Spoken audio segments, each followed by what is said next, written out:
Imagine gazing up at the night sky, a canvas painted with billions of stars, each one a distant sun, many surrounded by planets we can barely begin to comprehend. We stand on a small, vibrant world, nestled in a galaxy that is just one of countless others, all hurtling through an expanse so vast it defies imagination. For centuries, humanity has looked to the heavens, driven by an insatiable curiosity to understand our place within this cosmic tapestry. We've sent probes to distant planets, peered back in time with powerful telescopes, and even landed on the moon, slowly piecing together the story of our universe. Yet, despite all our remarkable advancements, there remains a profound, unsettling mystery at the very heart of cosmology, one that challenges everything we thought we knew about the cosmos. It's a puzzle so immense, so fundamental, that it makes up the overwhelming majority of the universe itself, the perplexing case of the universe's missing energy.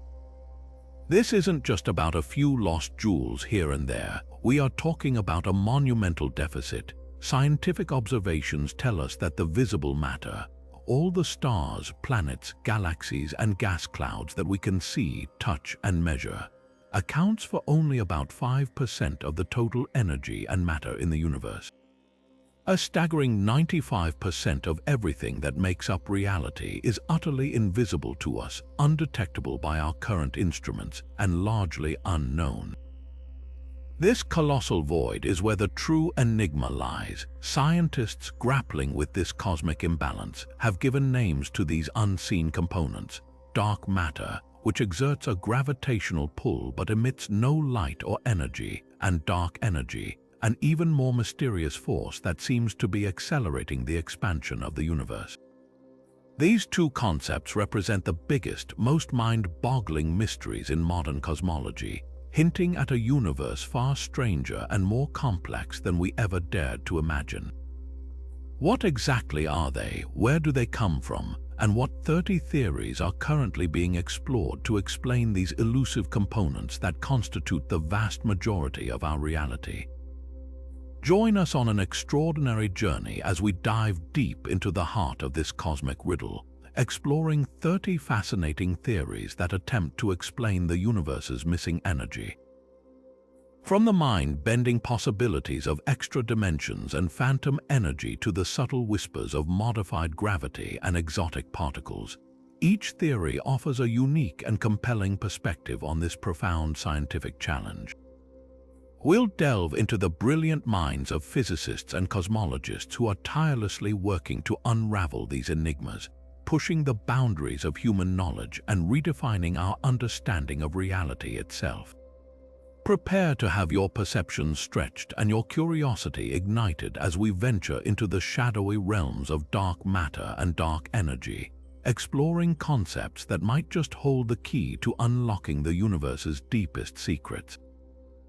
This isn't just a discussion of scientific theories, it's an exploration of humanity's relentless quest to comprehend the ultimate frontier, a journey into the unknown that promises to reshape our very perception of existence.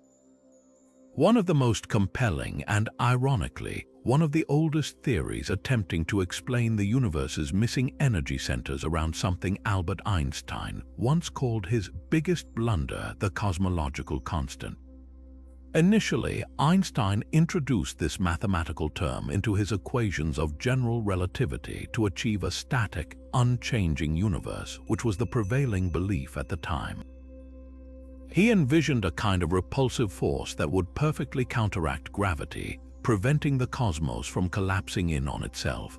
When Edwin Hubble later demonstrated that the universe was, in fact, expanding, Einstein famously discarded the concept, viewing it as a monumental misstep in his brilliant career. Little did he know that this discarded idea would make a dramatic comeback decades later, evolving into a prime candidate for explaining the mysterious dark energy that drives the universe's accelerating expansion. So, what exactly is this cosmological constant? At its core, it represents the energy density of empty space, or the vacuum of the universe, This isn't just about nothingness. Quantum mechanics tells us that even a vacuum is far from empty. Instead, it's a teeming, effervescent sea of virtual particles constantly popping into and out of existence. The cosmological constant suggests that this fluctuating quantum foam possesses an intrinsic energy that exerts a subtle outward push on the fabric of space-time. Imagine the universe as a vast, expanding balloon. If the cosmological constant is correct, then every tiny patch of that empty space contains a fixed amount of energy, and as the universe expands, more empty space is created, thereby increasing the total amount of this repulsive energy. This continuous creation of space and the energy associated with it would naturally lead to an accelerated expansion, precisely what astronomers observe today. It's a beautifully elegant idea because it doesn't require any new particles or exotic forces beyond what quantum physics already hints at. The energy is simply a fundamental property of space itself. However, despite its elegance and its ability to neatly explain the accelerating expansion, the cosmological constant comes with its own set of profound challenges, particularly what physicists refer to as the fine-tuning problem. When scientists attempt to calculate the theoretical value of this vacuum energy based on quantum field theory, the result is astronomically larger than the observed value, by a mind-boggling factor of 120 orders of magnitude. To put that into perspective, it's like expecting to win the lottery every single time you play for trillions of years without ever losing. This gargantuan discrepancy means that for the cosmological constant to accurately describe dark energy, there must be an almost perfect, inexplicably precise cancellation of other energy contributions, leaving behind only the tiny, observed amount. Why would the universe be so exquisitely fine-tuned? This question has left cosmologists scratching their heads, leading many to search for alternative explanations that don't demand such a preposterous level of cosmic precision. Yet, despite this glaring issue, the simplicity of the cosmological constant and its direct fit with Einstein's equations ensure its enduring position as a leading contender in the quest to understand dark energy. If the cosmological constant represents a static, unchanging energy inherent in space itself, then its most compelling challenger, known as quintessence, offers a far more dynamic and evolving picture of dark energy. Rather than a fixed value, quintessence proposes that dark energy is not a constant but rather a fluid-like, dynamic energy field that permeates the entire universe, similar in some ways to the scalar fields that scientists believe drove the rapid expansion of the early universe during inflation. This fifth element, a term borrowed from ancient philosophy, suggests that the energy density of dark energy can change over time, fluctuating and evolving as the universe itself expands and ages. The idea of a dynamic dark energy is incredibly appealing because it addresses some of the rigid constraints imposed by the cosmological constant. For instance, if dark energy is constantly changing, it might naturally explain why its observed value is so tiny today without requiring the absurdly precise fine-tuning that plagues the cosmological constant. Instead of a perfectly balanced cosmic dartboard, quintessence suggests a universe where dark energy has naturally settled into its current low-energy state. Think of it like a ball rolling down a complex landscape. The cosmological constant would be a ball perfectly balanced on a tiny peak, whereas quintessence would be a ball slowly rolling down a gentle slope, eventually coming to rest in a valley. This dynamic behavior implies that dark energy might have been stronger, weaker, or even behaved differently in the distant past, and could continue to evolve in the future, dramatically impacting the ultimate fate of the cosmos. Various models of quintessence exist, each proposing different ways this scalar field might interact with matter and gravity. Some models suggest a slow, continuous evolution, while others predict periods of more dramatic change. This variability means that quintessence could potentially explain subtle deviations from the expected cosmic expansion rate, offering a richer, more nuanced explanation for the universe's behavior than a simple constant could.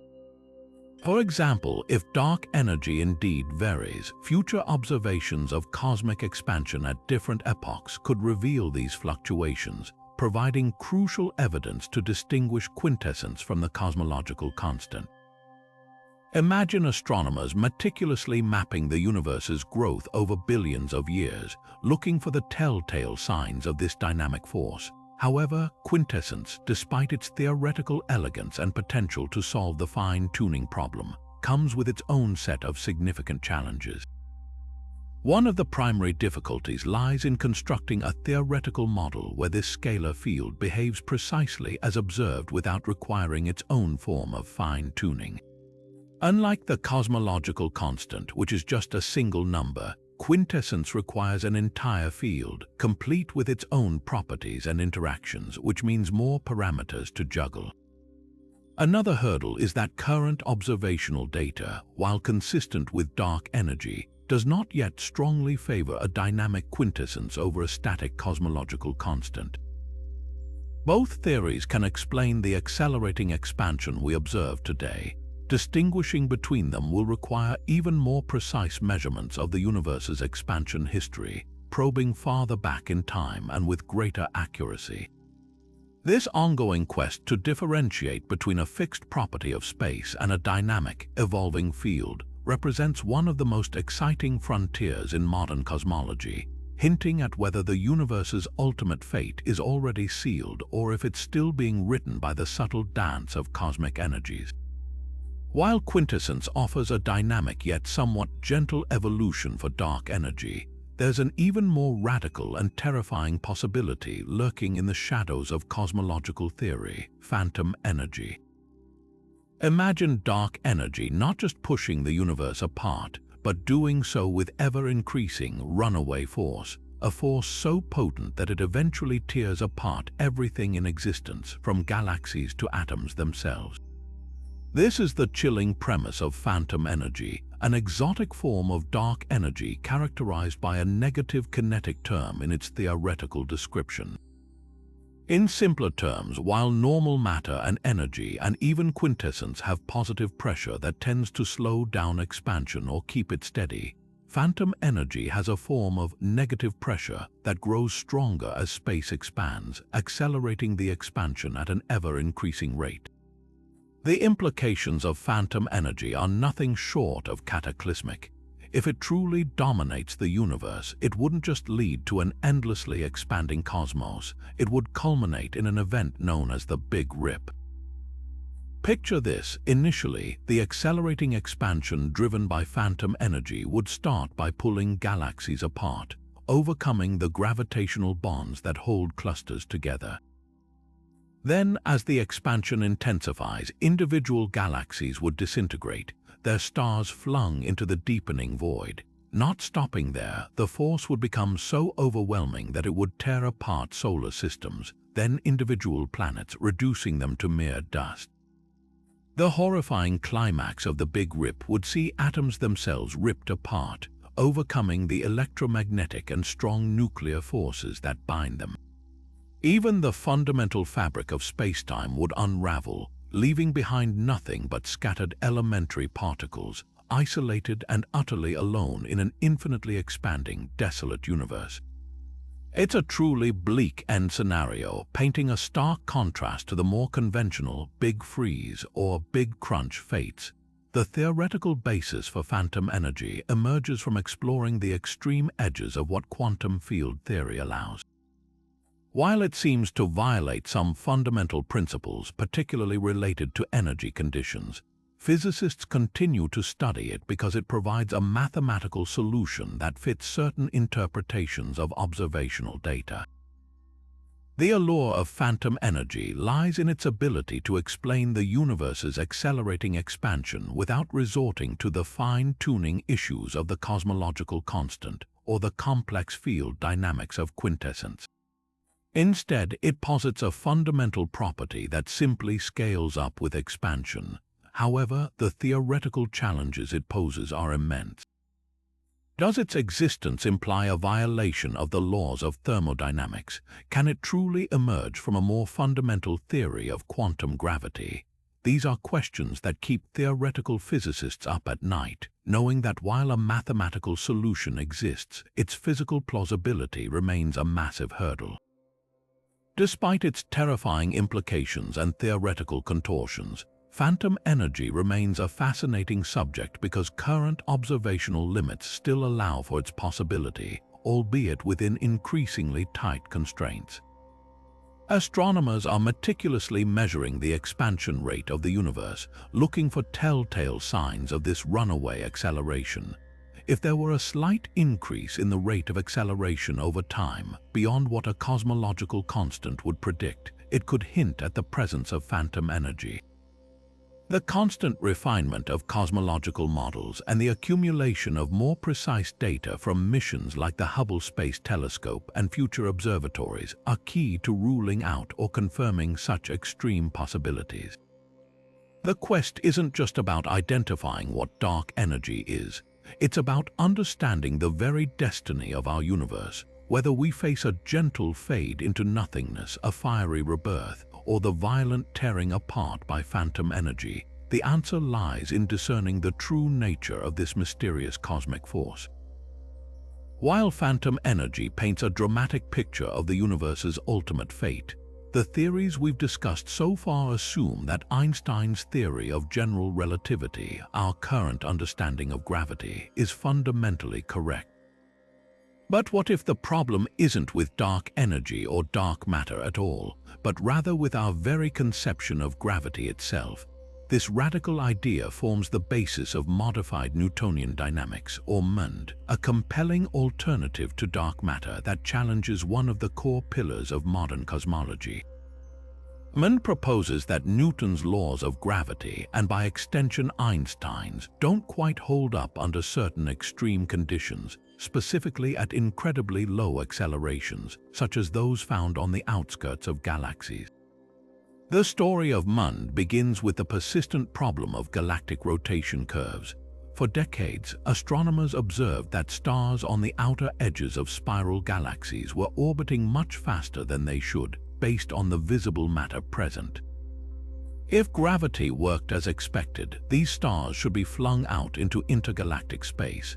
The prevailing solution was to invoke dark matter, an invisible halo of mass providing the extra gravitational pull. However, in the early 1980s, physicist Mordechai Milgrom offered a different explanation. Instead of adding an invisible substance, he suggested that gravity itself behaves differently when the gravitational pull is extremely weak.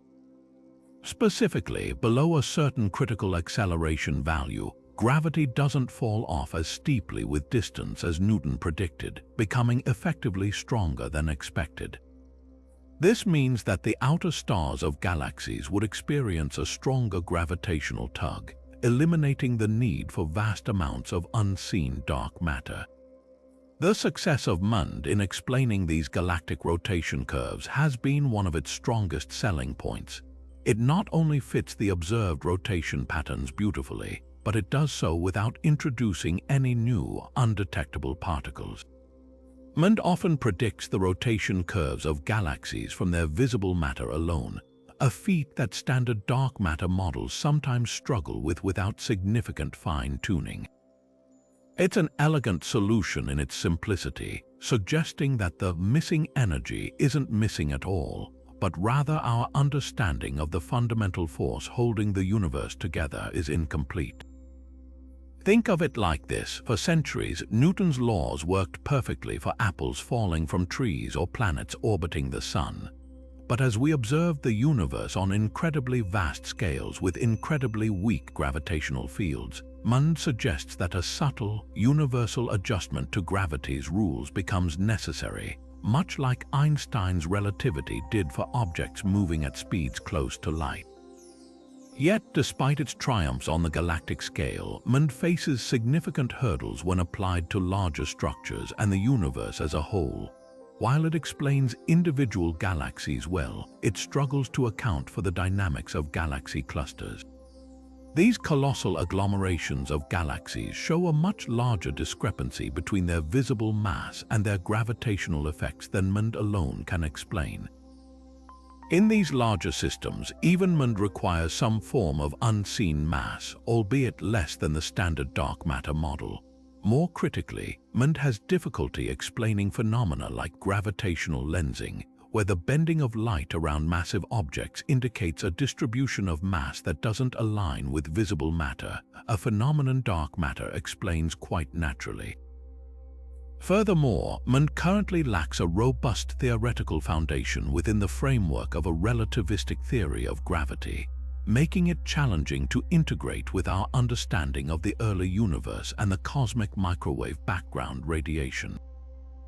While MOND continues to be an active area of research for some physicists, its inability to seamlessly explain all cosmological observations means it has not yet supplanted the dark matter paradigm, leaving the mystery of the universe's missing energy tantalizingly open.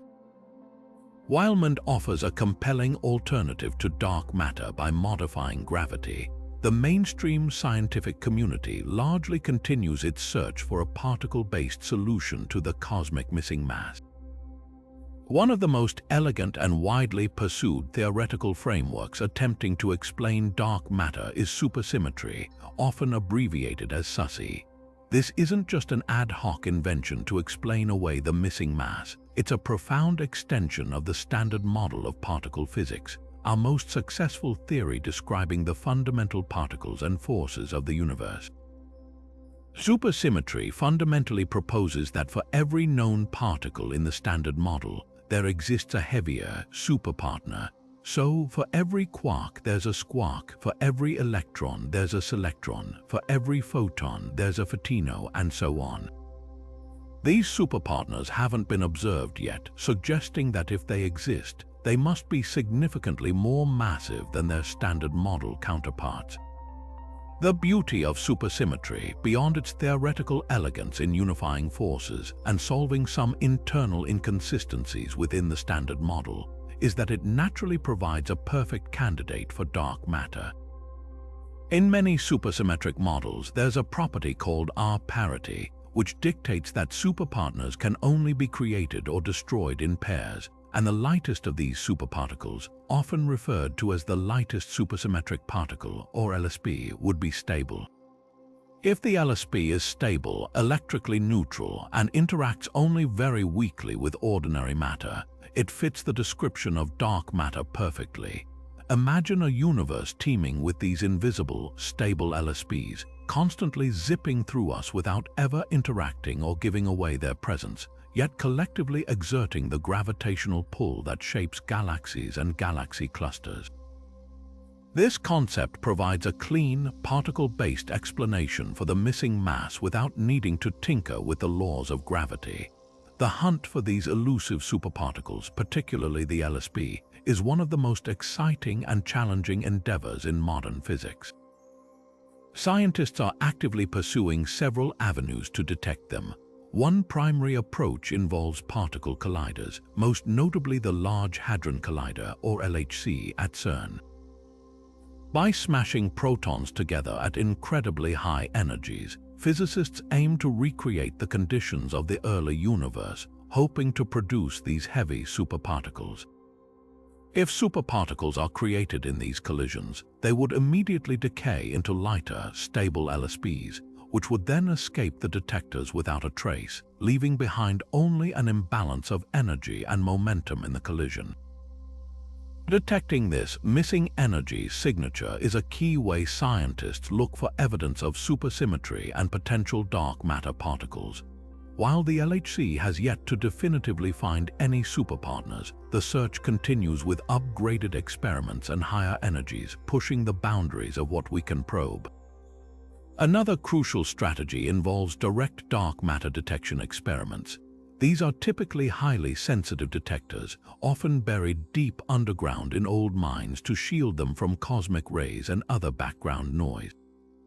The idea is to directly detect the faint interactions of dark matter particles as they pass through the Earth.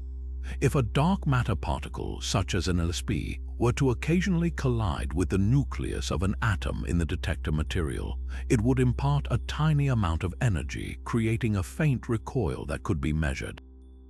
Experiments like Xeno-NNT and LUX-Zeppelin, using liquid noble gases as target materials, are at the forefront of this effort, constantly refining their sensitivity and pushing down the limits on how weakly dark matter can interact.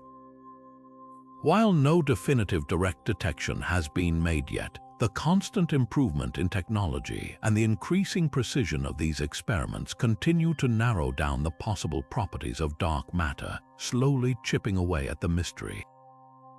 Beyond colliders and direct detection, there's also indirect detection.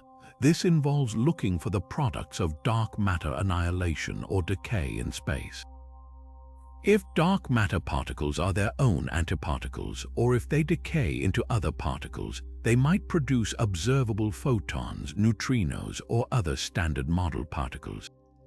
Telescopes like the Fermi Gamma Ray Space Telescope are meticulously scanning the skies for unusual excesses of gamma rays from regions where dark matter is expected to be abundant, such as the galactic center or dwarf galaxies. The fact that supersymmetry offers a compelling, self-consistent framework for dark matter, and that its predicted particles are actively being searched for through multiple distinct experimental approaches, makes it one of the leading contenders in the quest to solve the universe's most confounding mystery. If these experiments eventually confirm the existence of LSPs, it would not only solve the dark matter puzzle, but also open up an entirely new realm of particle physics beyond the standard model, revolutionizing our understanding of fundamental reality. Beyond the grandeur of supersymmetry, another compelling candidate for dark matter emerges from a seemingly unrelated corner of particle physics, the enigmatic action. Unlike the hefty superpartners imagined in SUSY, axions are theorized to be incredibly light, almost ghost-like particles, proposed not specifically to solve the dark matter mystery, but to address a peculiar conundrum within the standard model known as the strong CP problem. This problem concerns why the strong nuclear force, which binds quarks together to form protons and neutrons, doesn't violate a fundamental symmetry called charge parity or CP symmetry, even though it theoretically could. The absence of this violation, which would have observable effects like an electric dipole moment for the neutron that has never been detected, is a major puzzle. Enter the action, a hypothetical particle introduced in the late 1970s by Helen Quinn and Roberto Pexi, then independently by Frank Wilczek and Steven Weinberg. They proposed a new symmetry that, when spontaneously broken, would give rise to a new particle, the action. This tiny, weakly interacting particle would effectively solve the strong CP problem by dynamically adjusting a certain parameter in quantum chromodynamics, the theory of the strong force, to naturally become zero, thus preventing the CP violation. The brilliant aspect of the action, however, is that while it elegantly solves this internal problem of particle physics, its properties also make it an ideal dark matter candidate. Axions are predicted to be incredibly light, with masses far less than an electron, and they interact extremely weakly with ordinary matter. This means they would stream through us and everything else in the universe without hindrance, making them effectively invisible, just like dark matter. What makes axions particularly attractive as dark matter is how they would have been produced in the very early universe. Unlike particles that are created hot and in thermal equilibrium, axions are thought to be produced via a non-thermal mechanism known as the misalignment mechanism. Imagine the universe shortly after the Big Bang, incredibly hot and dense. As the universe cooled, the field associated with axions would have settled into a minimum energy state, but not necessarily the true lowest energy state. This misalignment would cause the axion field to slowly oscillate around its true minimum, and these oscillations would appear to us as a massive collection of extremely cold, non-relativistic particles perfect for forming the cold dark matter that cosmologists believe makes up 95% of the universe's matter. This inherent coldness of axions is crucial as it allows them to clump together under gravity, forming the cosmic structures like galaxies and galaxy clusters we observe today, without washing out the smaller structures that would be smoothed away by hot, dark matter particles moving too fast. Given their elusive nature, detecting axions is an enormous experimental challenge. Because they interact so weakly, conventional particle detectors are useless. However, their unique properties offer clever avenues for discovery. One of the most promising detection methods relies on the action's predicted ability to convert into a photon in the presence of a strong magnetic field, a phenomenon known as the Primarkov effect. This is the principle behind experiments like the Action Dark Matter experiment, or ADMX, located at the University of Washington. ADMX uses a large, superconducting magnet and a microwave cavity tuned to specific frequencies. If axions are indeed drifting through our galaxy, some of them might convert into microwave photons inside the cavity, creating a tiny, detectable signal. It's like trying to hear a whisper in a hurricane, but the technology is becoming increasingly sensitive. Other experiments are also exploring different ways to hunt for axions. For instance, some searchers look for axions produced by the Sun, as the hot plasma in the Sun's core could potentially produce these particles. CAST, the CERN Action Solar Telescope, points a powerful magnet at the Sun, hoping to catch any solar axions that convert into X-rays. There are also efforts to search for axions that might occasionally escape a supernova, providing a unique burst of light. The fact that axions offer a compelling solution to a fundamental problem in particle physics, while simultaneously providing a ready-made explanation for cold dark matter, makes them an incredibly appealing target for physicists.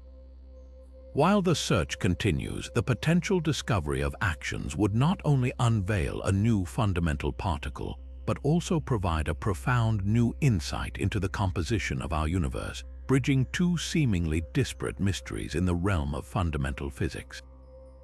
While axions offer an elegant solution to the strong CP problem and a dark matter candidate, the most popular and extensively searched for contenders for dark matter remain the weakly interacting massive particles, or WIMP.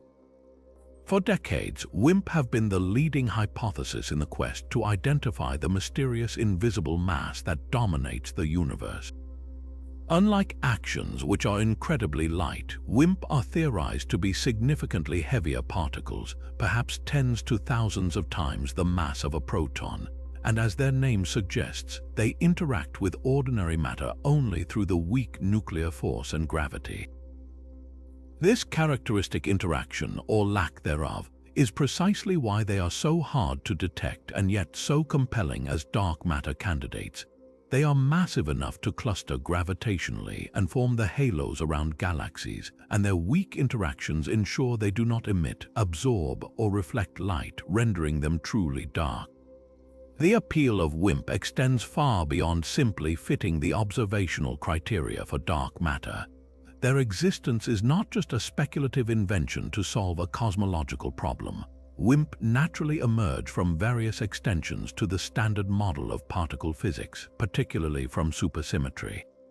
Many supersymmetric models predict a stable, massive particle that fits the WIMP description, often the lightest superpartner. This is a powerful argument for their plausibility, a solution to the dark matter problem that arises organically from efforts to solve other fundamental puzzles in physics. The concept also aligns beautifully with how particles are thought to have been produced in the early universe. In the first moments after the Big Bang, the universe was incredibly hot and dense, filled with a soup of all sorts of particles, including WIMP. As the universe expanded and cooled, these WIMP would have eventually frozen out, meaning their production rate through collisions would have slowed down, while their annihilation rate would have also decreased as the universe became less dense. This freeze-out mechanism, driven by the weak force, naturally predicts a relic abundance of WIMP that is surprisingly close to the observed dark matter density in the universe today. This cosmic coincidence makes WIMP a particularly attractive candidate, suggesting that the universe essentially self-selected the right amount of dark matter through its natural evolution. The hunt for WIMP has spurred an enormous global experimental effort encompassing a three-pronged strategy: direct detection, indirect detection, and collider searches. Direct detection experiments like the XENO-NNT and LUX Zeppelin mentioned earlier in the context of axions are at the forefront of this search. These highly sensitive detectors, often built with large volumes of ultra-pure materials like liquid xenon or germanium, are buried deep underground to shield them from cosmic rays and other background radiation. The goal is to observe the incredibly rare instance where a WIMP passing through the Earth might collide with the nucleus of an atom in the detector material, imparting a tiny amount of energy that can be registered as a faint flash of light or an electrical signal. Imagine trying to catch a ghostly whisper in a soundproof room, where that whisper is the universe's most elusive particle. The sensitivity of these detectors has improved exponentially over the years, pushing down the limits on how strongly WIMP can interact and how heavy they can be. Indirect detection experiments, on the other hand, look for the byproducts of WIMP annihilation or decay in space. If WIMP are their own antiparticles, or if they decay into other standard model particles, they might produce observable photons, neutrinos, or antimatter.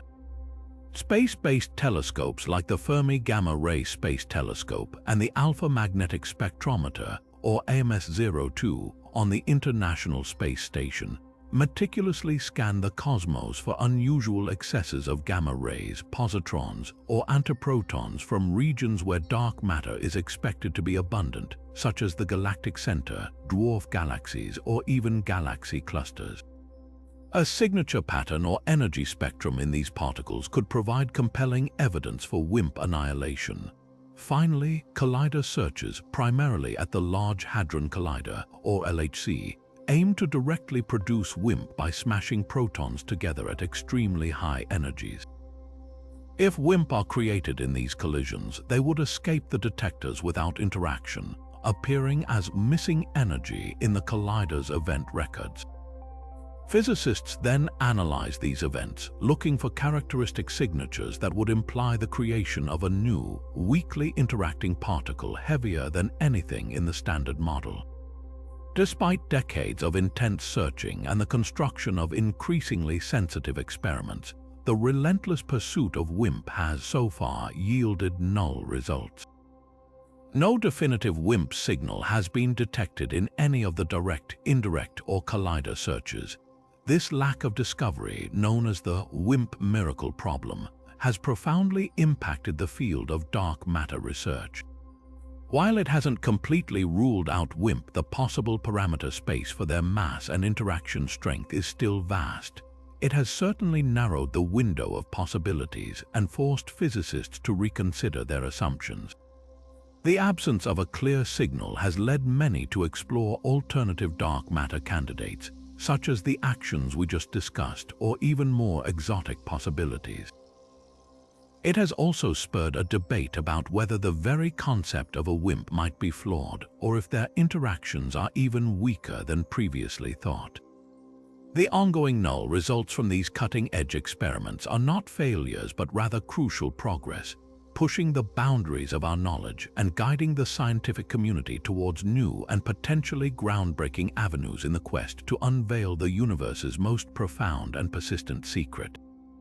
While the WIMP hunt continues with no conclusive sightings and axions offer a compelling but yet unproven alternative, another fascinating candidate emerges from the realm of fundamental particles, the sterile neutrino. Unlike their active counterparts, which are well-known denizens of the standard model and interact via the weak nuclear force, these hypothetical particles are theorized to be sterile because they would not interact through any of the known fundamental forces except gravity. This means they would not participate in the strong, weak, or electromagnetic interactions, making them truly ghost-like and incredibly difficult to detect. Imagine a particle that passes through everything, including detectors and even entire planets, without so much as a whisper of interaction. leaving only its gravitational pull as evidence of its existence. This extreme aloofness is precisely what makes them an appealing candidate for dark matter. Because they interact so minimally, they would not emit or absorb light, fulfilling the core requirement for dark matter's invisibility.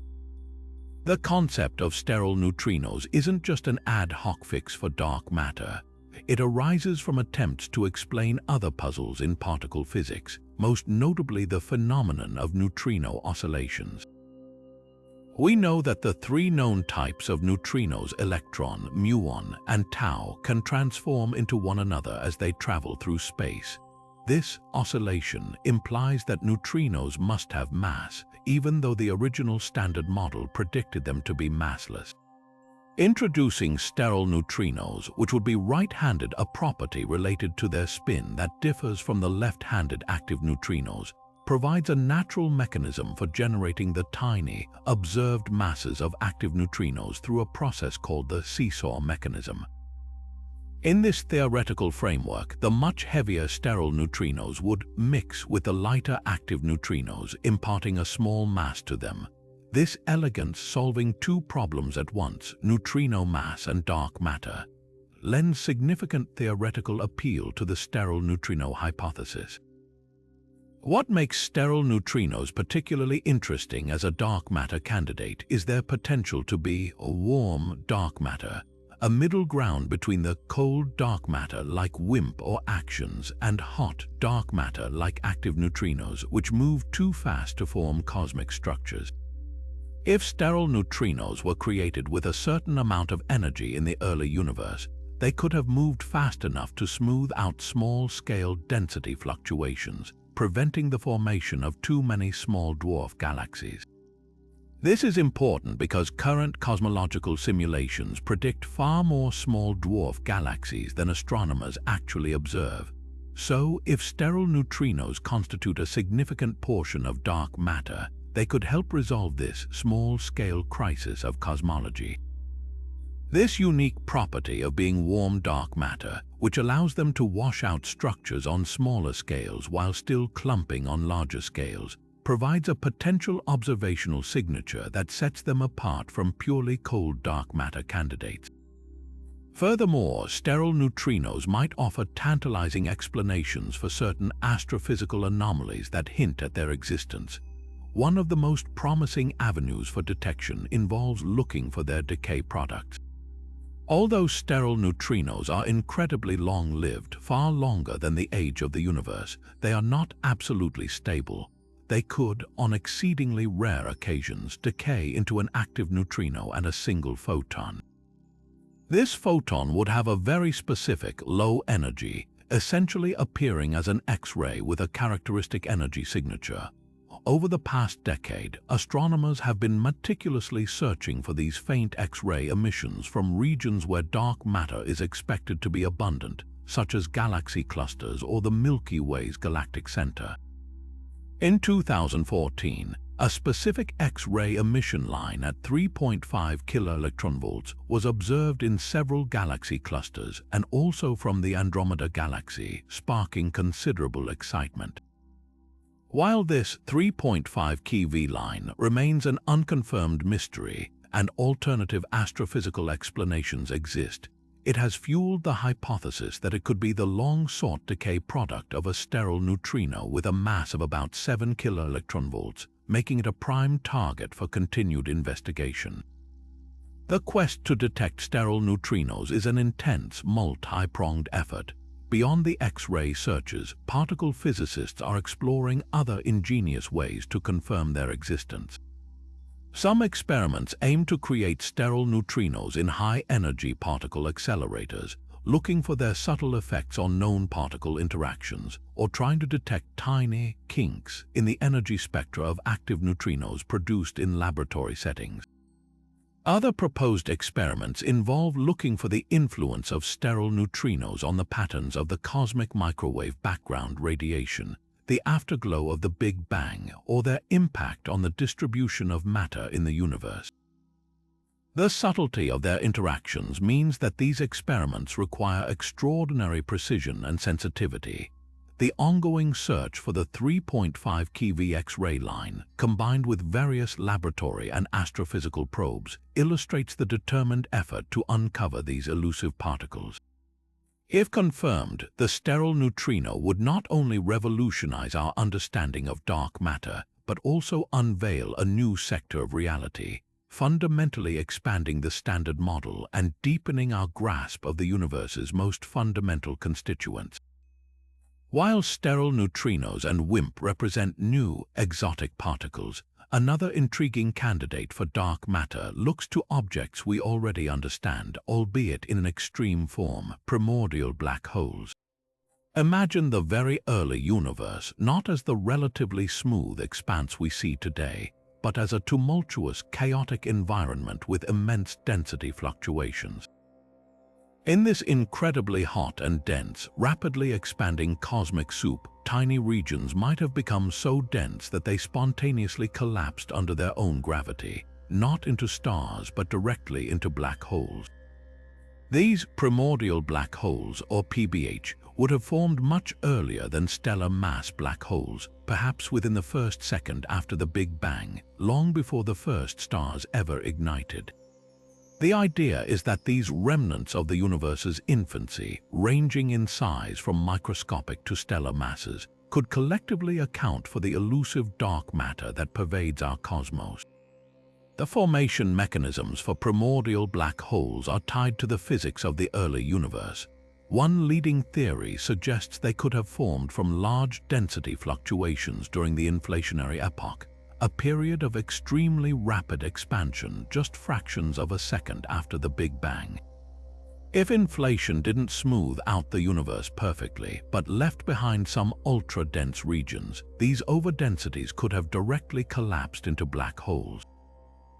Another mechanism involves phase transitions in the early universe, where sudden changes in the state of matter, similar to water boiling or freezing, could have created pressure imbalances that compress regions into black holes. The beauty of the PBH hypothesis is that it doesn't require any new, exotic particles or modifications to gravity. It simply posits that dark matter is made of ordinary matter, albeit compressed into an extraordinary state.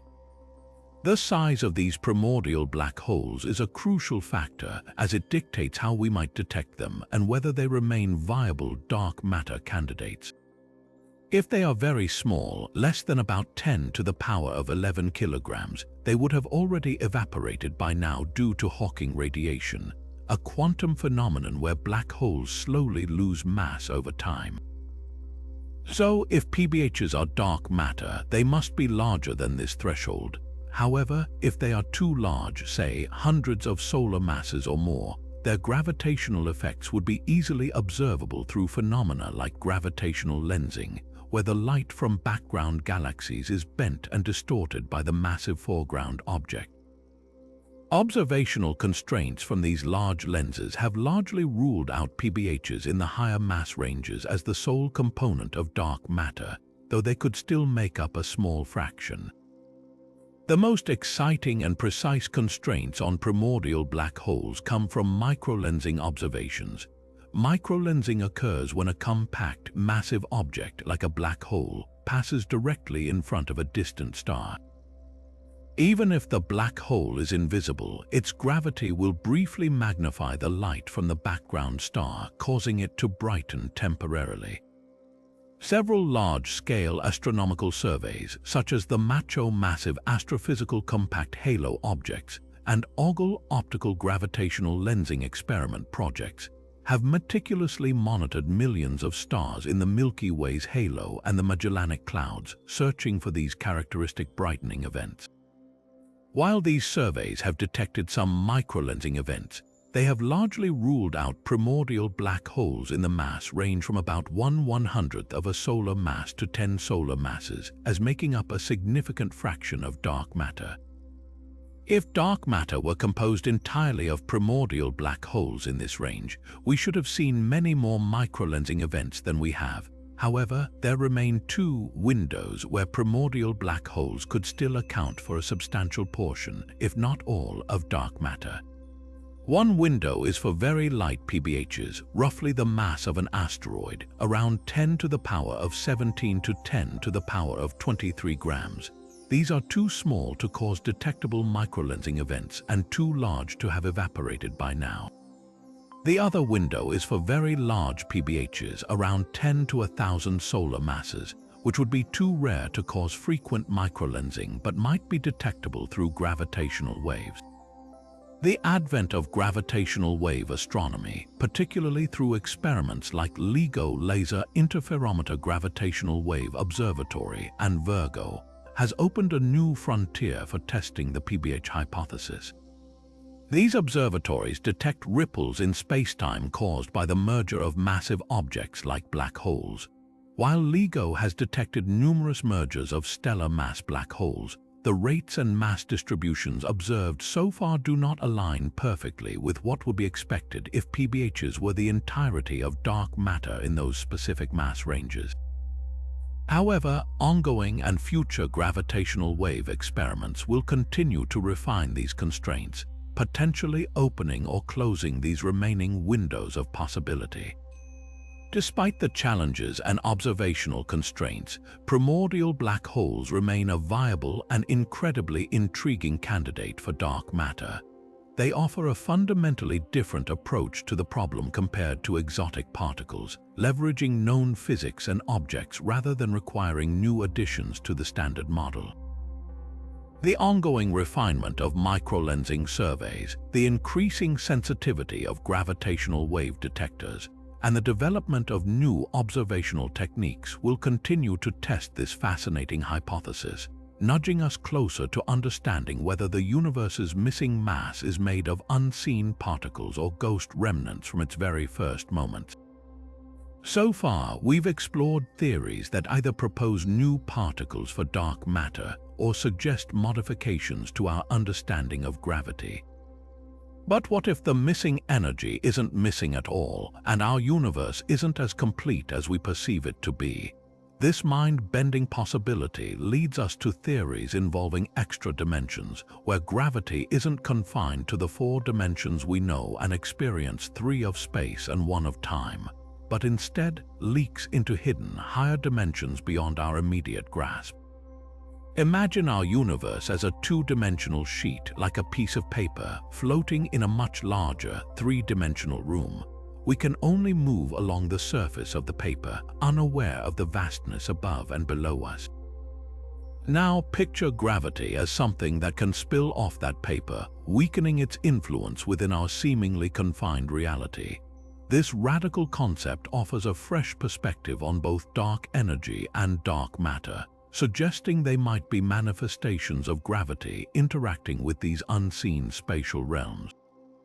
The idea of extra dimensions is not new in theoretical physics, finding its most prominent home in string theory and its more expansive descendant, M-theory. In these frameworks, fundamental particles are not point-like but rather tiny, vibrating strings or membranes, which require more than 4 dimensions to exist consistently. While most of these extra dimensions are thought to be compactified or curled up into incredibly tiny spaces, too small to be observed directly, some models, particularly those known as brain-world scenarios, propose something even more profound. In a brain-world model, our entire 4-dimensional universe is envisioned as a brain, a membrane-like structure that is embedded within a higher dimensional bulk space. Think of our universe as a bubble floating in a larger ocean. All the particles and forces we experience, light, electromagnetism, and the strong and weak nuclear forces, are trapped on our brain. But gravity, uniquely, is not. Gravity, according to these theories, can propagate freely into the extra dimensions of the bulk. This leaky gravity has profound implications for understanding the universe's missing energy. If gravity can spread out into these additional dimensions, it would appear weaker to us in our 4-dimensional universe than it fundamentally is. This weakening effect would become more pronounced over larger distances. So, when astronomers calculate the gravitational pull required to hold galaxies and galaxy clusters together, they might conclude that there's an abundance of unseen dark matter, when in reality, it's just gravity behaving differently because some of its influence has seeped away into the bulk. It's like trying to measure the strength of a magnet when some of its magnetic field is escaping through a hidden portal. Similarly, the accelerated expansion of the universe attributed to dark energy could also be explained by this dimensional leakage. Instead of a mysterious cosmic push, the accelerating expansion might be a result of our brains stretching or moving within the larger bulk, or perhaps a consequence of the gravitational interaction with objects or other brains residing in the extra dimensions. This offers a radical alternative to the cosmological constant or quintessence, bypassing the need for new, exotic forms of energy within our own four-dimensional space. The cosmological implications of a higher dimensional universe are vast and truly mind-bending. If our universe is just one brain among many in a multidimensional bulk, it opens up the possibility of a multiverse in a different sense, not just separate universes, but other brains existing parallel to our own, potentially harboring their own forms of matter and energy, and even other civilizations.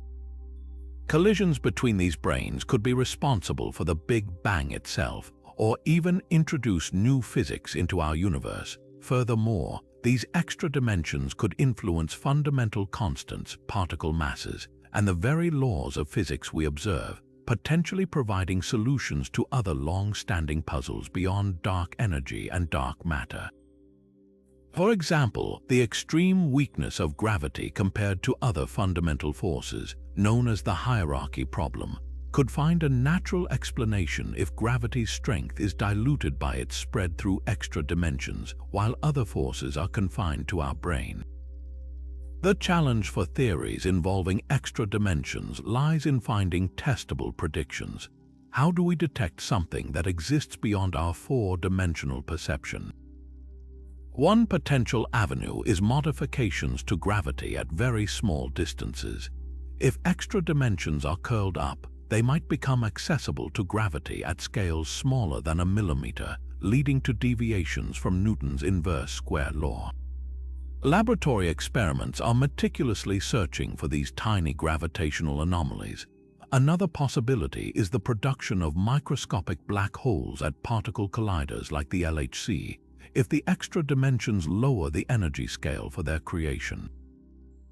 The most direct cosmological test would involve looking for subtle changes in the expansion rate of the universe or the behavior of gravity over vast distances that could indicate the presence of these hidden dimensions.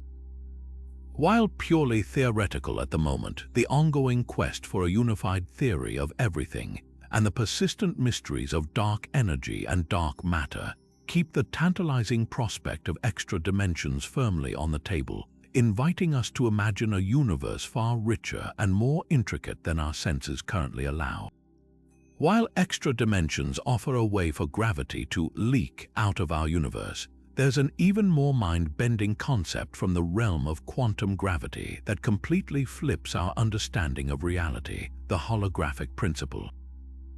Imagine for a moment that everything we perceive, every star, every galaxy, every particle, and even ourselves, is not fundamentally three-dimensional.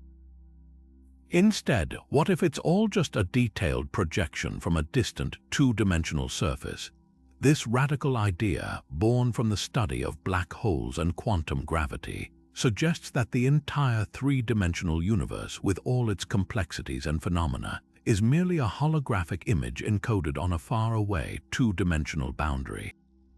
It's like living inside a very sophisticated cosmic hologram. The holographic principle emerged from the paradoxes of black hole thermodynamics, particularly the realization that the information content of a black hole is proportional not to its volume, but to the area of its event horizon. This was a profound shock to physicists, as it implied that information isn't stored in the bulk of space but on its boundary. Applying this idea to the entire universe, the holographic principle posits that the maximum amount of information that can be contained within a region of space is proportional to the area of its boundary, not its volume. This has staggering implications, suggesting that our seemingly three-dimensional reality is merely an emergent property, a projection from a lower-dimensional surface where the true fundamental degrees of freedom reside.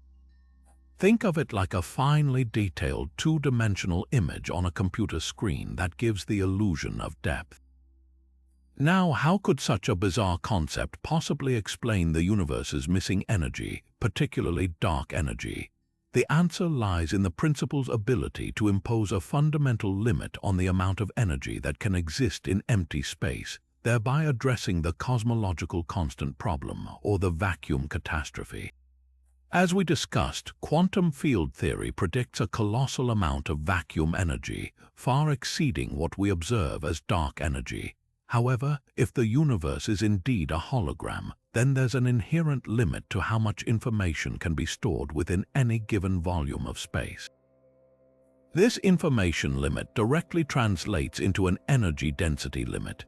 Essentially, the holographic principle suggests that the cosmological constant, or the vacuum energy of space, cannot be arbitrarily large because that would imply an infinite amount of information packed into a finite volume, which the holographic principle forbids. It inherently regularizes and limits the vacuum energy. This means that the holographic principle could naturally cap the seemingly infinite vacuum energy predicted by quantum mechanics to a value closer to the tiny, observed amount of dark energy. It essentially acts as a cosmic filter, preventing the vacuum from having an unmanageably large energy density. Instead of requiring an absurdly precise fine-tuning or an exotic new field like quintessence, the holographic principle provides a fundamental reason why the vacuum energy should be small. It's not about what's in the vacuum, but about the fundamental limits on how much information that vacuum can hold. This radical reinterpretation of reality offers a deep, systemic solution to the dark energy puzzle, rather than just adding another component. The mind-bending implications for cosmology are far-reaching. If our universe is a hologram, it suggests that its properties, its evolution, and even its apparent expansion could be governed by processes occurring on a distant two-dimensional surface. This could mean that the Big Bang itself was an event on this boundary, or that cosmological parameters are reflections of properties of this holographic screen. Furthermore, it blurs the line between quantum mechanics and general relativity, two pillars of modern physics that notoriously resist unification. Because the holographic principle weaves together concepts from black hole physics, information theory, and quantum gravity, it offers a potential pathway towards a unified theory of everything, where dark energy isn't just a mysterious force, but an inherent consequence of the universe's true, deeper nature. While still highly theoretical and difficult to test directly, the holographic principle offers a profoundly different and compelling perspective on the universe's missing energy, suggesting that the very fabric of our reality might be far more subtle and interconnected than we ever conceived. While the holographic principle elegantly limits the cosmological constant, it doesn't introduce a new substance. Now, let's turn to a theory that dares to unify the two great cosmic mysteries, dark matter and dark energy, into a single, exotic substance, Chaplygin gas. Imagine a universe where the apparent missing matter and the mysterious accelerating expansion are not separate phenomena caused by two different unknown entities, but rather two different phases of one single, bizarre cosmic fluid. This is precisely what Chaplygin gas proposes, a theoretical fluid that behaves like pressureless dust mimicking dark matter in the early universe, and then smoothly transitions into acting like a cosmological constant mimicking dark energy in the late universe. It's an incredibly ambitious idea, offering a grand simplification to the universe's most perplexing problems. The concept of Chaplygin gas dates back to the early 1900s in aerodynamics, but its application to cosmology gained traction in the early 2000s as cosmologists grappled with the dark energy problem. The key to its behavior lies in its unusual equation of state, which describes the relationship between its pressure and its energy density. For most fluids we encounter, pressure is proportional to density or some power of it. But for Chaplygin gas, its pressure is inversely proportional to its energy density. What does this mean in cosmic terms? In the early, denser universe, the energy density of Chaplygin gas would have been very high, making its pressure negligibly small, effectively behaving like cold, pressureless dark matter, which is often referred to as dust in cosmological terms. This dust would clump together under gravity, forming the cosmic web of galaxies and galaxy clusters, precisely as cold dark matter is believed to have done. As the universe expanded and the energy density of Chaplygin gas diluted, its pressure would gradually become more negative. This increasingly negative pressure is what gives rise to its dark energy-like behavior. Remember, negative pressure is what drives the accelerating expansion of the universe. So, as the universe aged and became less dense, Chaplygin gas would smoothly transition from gravitationally clumping like dark matter to gravitationally repelling like dark energy, driving the observed accelerated expansion. It's a beautifully continuous picture, one single component evolving through different phases to explain both the gravitational effects attributed to dark matter and the expansive push attributed to dark energy. This elegant transition from a decelerated, matter-dominated phase to an accelerated, dark energy-dominated phase is a core appeal of the model, offering a unified explanation for the universe's full expansion history. While elegant in its simplicity of unifying dark matter and dark energy, Chaplygin gas faces considerable observational challenges. One of the main hurdles is its impact on the formation of cosmic structures.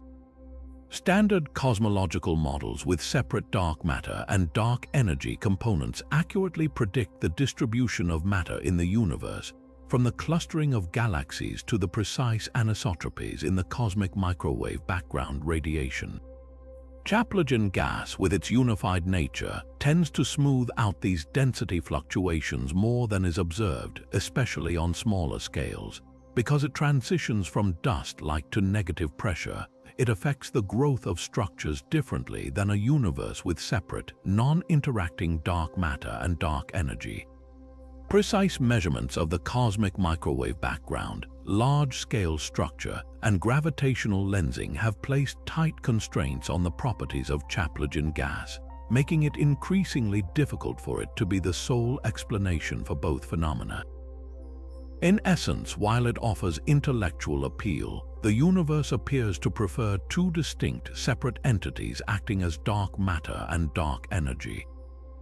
Furthermore, the theoretical underpinnings of Chaplygin gas are still being explored.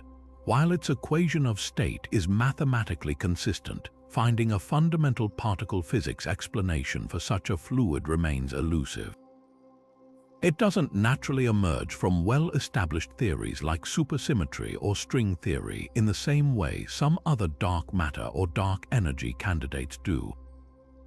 Despite these challenges, Chaplygin gas remains a fascinating area of research because it challenges our assumptions about the distinct nature of dark matter and dark energy. It forces cosmologists to consider whether the solution to the universe's missing energy might be found not in introducing more components, but in finding a single, comprehensive framework that describes the evolving dynamics of reality itself. While Chaplygin gas attempts to unify dark matter and dark energy into a single fluid, and other theories propose exotic new particles or modifications to gravity, there's another class of theories that offer an even more radical proposition. What if dark energy doesn't even exist? This provocative idea brings us to the concept of backreaction and inhomogeneous models, which suggest that the accelerating expansion of the universe might be merely an apparent effect, a cosmic illusion brought about by the universe's incredibly lumpy and uneven distribution of matter. Instead of a mysterious, pervasive force actively pushing the cosmos apart, perhaps we are simply misinterpreting the consequences of living in a universe that is far from smooth. The standard cosmological model, known as lambda cold dark matter or lambda CDM, assumes that on very large scales, the universe is perfectly homogeneous and isotropic, meaning it looks the same everywhere and in every direction. This assumption allows cosmologists to use a simplified set of equations, the Friedmann equations, to describe the universe's expansion. These equations work beautifully if the universe is uniformly filled with matter and energy. However, while the universe is indeed homogeneous on the very largest scales, billions of light years, on smaller scales, it is incredibly lumpy. Matter is not evenly distributed. It's clustered into galaxies, which form groups and clusters of galaxies, which in turn are arranged into a vast cosmic web of filaments and enormous, relatively empty regions called voids. This cosmic web of structures is anything but uniform. The concept of backreaction posits that these large-scale inhomogeneities, these vast cosmic structures, could collectively influence the global expansion rate of the universe in a way that mimics dark energy. Imagine our universe as a giant, elastic mesh. In the standard model, we assume this mesh is stretched uniformly. But what if there are huge knots, galaxy clusters pulling on the mesh in some places, and vast empty spaces, voids where the mesh is less taut? The backreaction theory suggests that the average expansion we observe, particularly the acceleration, is not due to a uniform dark energy pushing on empty space, but rather a complex averaging of the different expansion rates and gravitational effects within these lumpy regions. The voids, being regions of lower density, would expand faster than the denser regions where galaxies are clustered. If we, as observers, happen to be situated in one of these average or even slightly underdense regions, our local measurements of expansion might not accurately reflect the overall behavior of a truly homogeneous universe, leading us to incorrectly infer the presence of dark energy. One of the key mathematical frameworks used to explore backreaction is the averaging problem in general relativity. Einstein's equations are non-linear, meaning that the average of a solution is not necessarily the same as the solution for an average.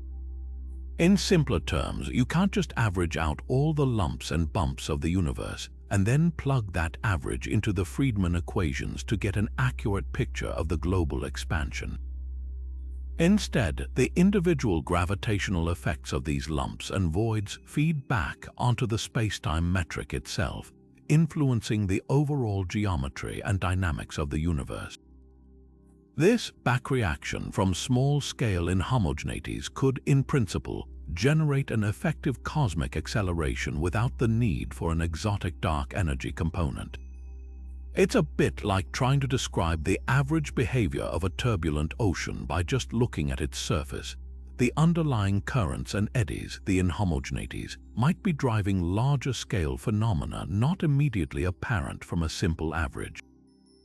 The ongoing debates in the field surrounding backreaction are intense and multifaceted. Proponents argue that it offers a truly elegant solution to the dark energy problem, eliminating the need for a mysterious component that constitutes nearly 70% of the universe. They point to the fact that our local environment might influence our observations and that the standard model's simplifying assumptions might be too simplistic for the complex reality of a lumpy universe.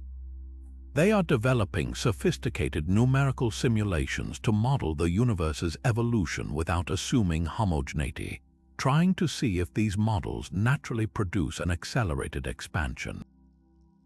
However, critics argue that the backreaction effect, while mathematically present, is likely too small to account for the observed magnitude of cosmic acceleration.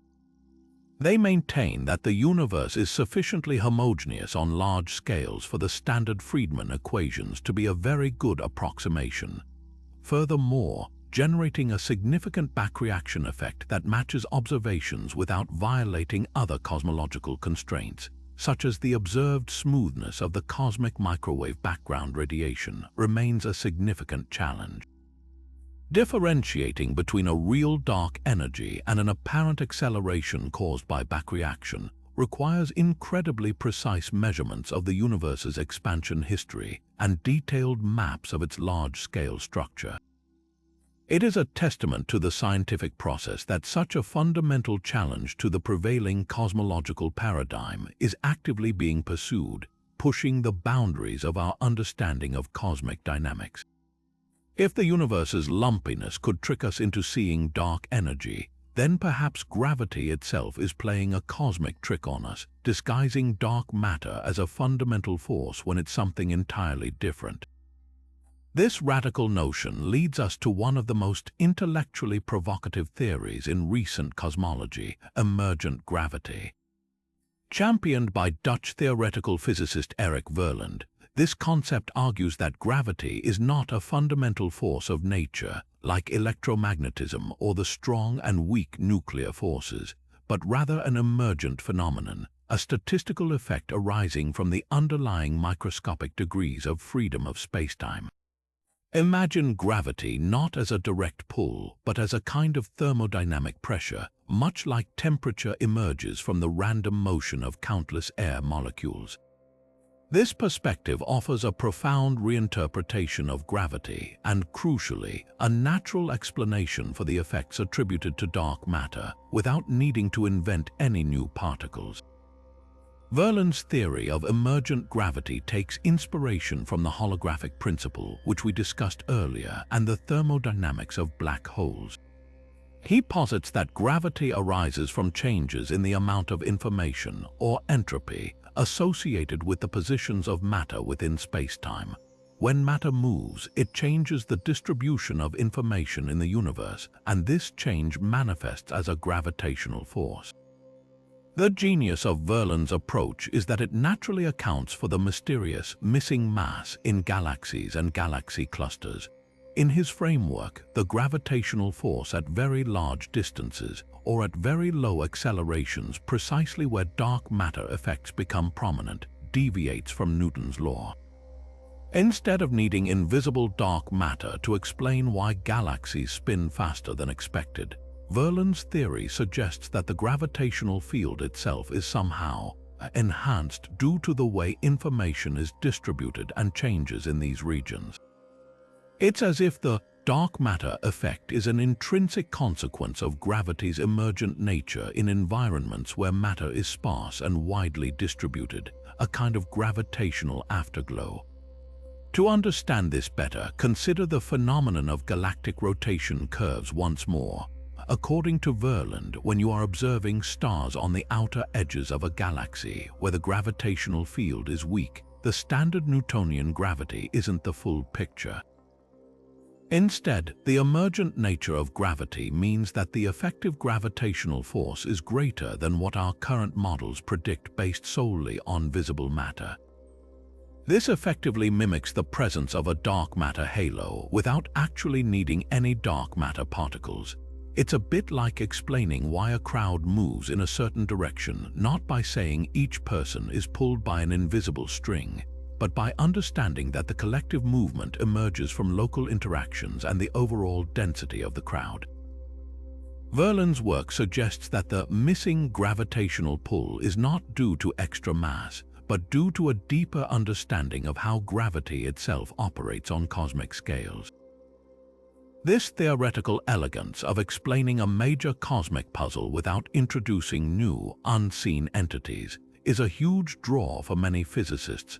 However, emergent gravity, like all groundbreaking theories, faces rigorous scrutiny and significant challenges from the scientific community.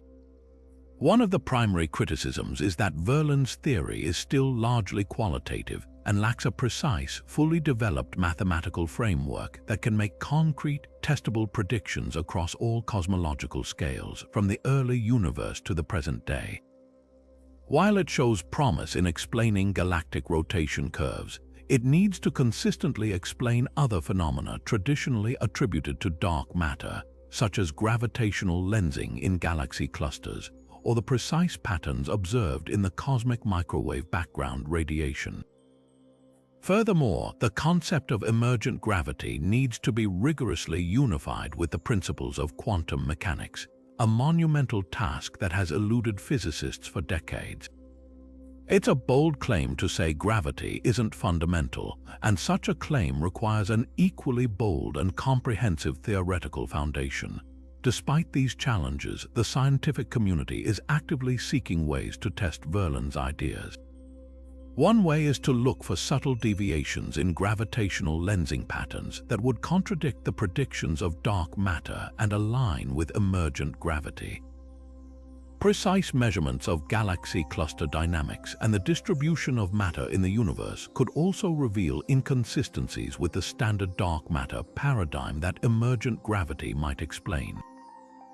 The beauty of this scientific process lies in its relentless pursuit of evidence. Theories like emergent gravity, by offering profound alternatives, compel us to re-examine our most fundamental assumptions and push the boundaries of our observational capabilities.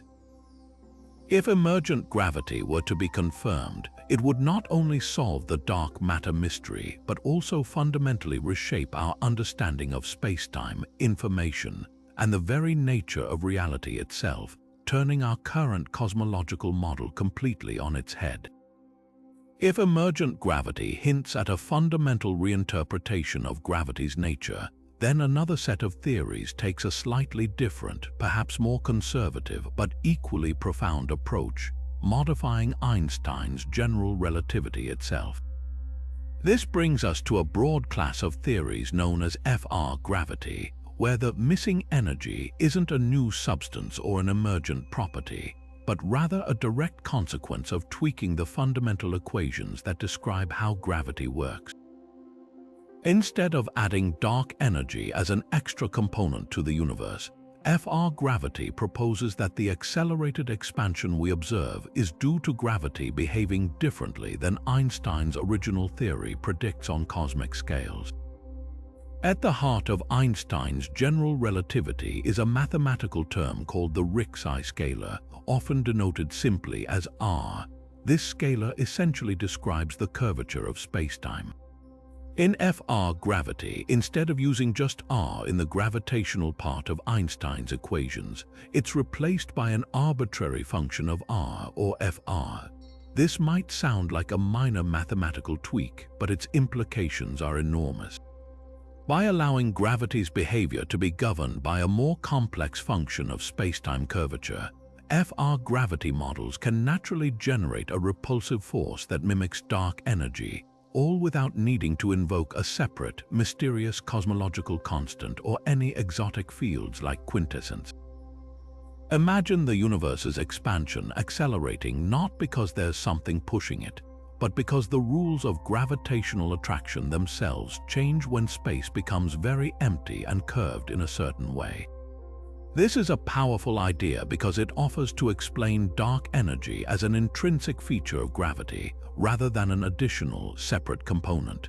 The appeal of FR gravity lies in its potential to solve the dark energy problem by subtly altering the gravitational field equations. Different choices for the function FR lead to different cosmological behaviors.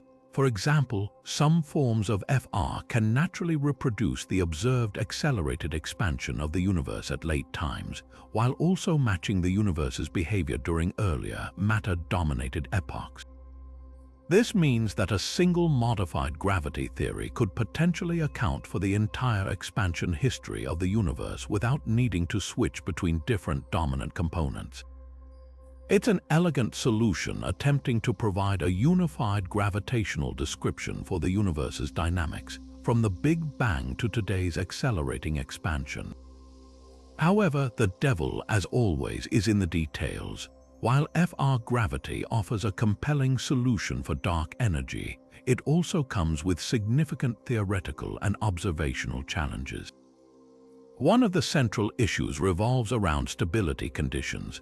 Many proposed FR functions lead to models that are unstable, meaning they predict strange or unphysical behaviors, such as negative effective masses for particles, or even a breakdown of the theory itself under certain conditions.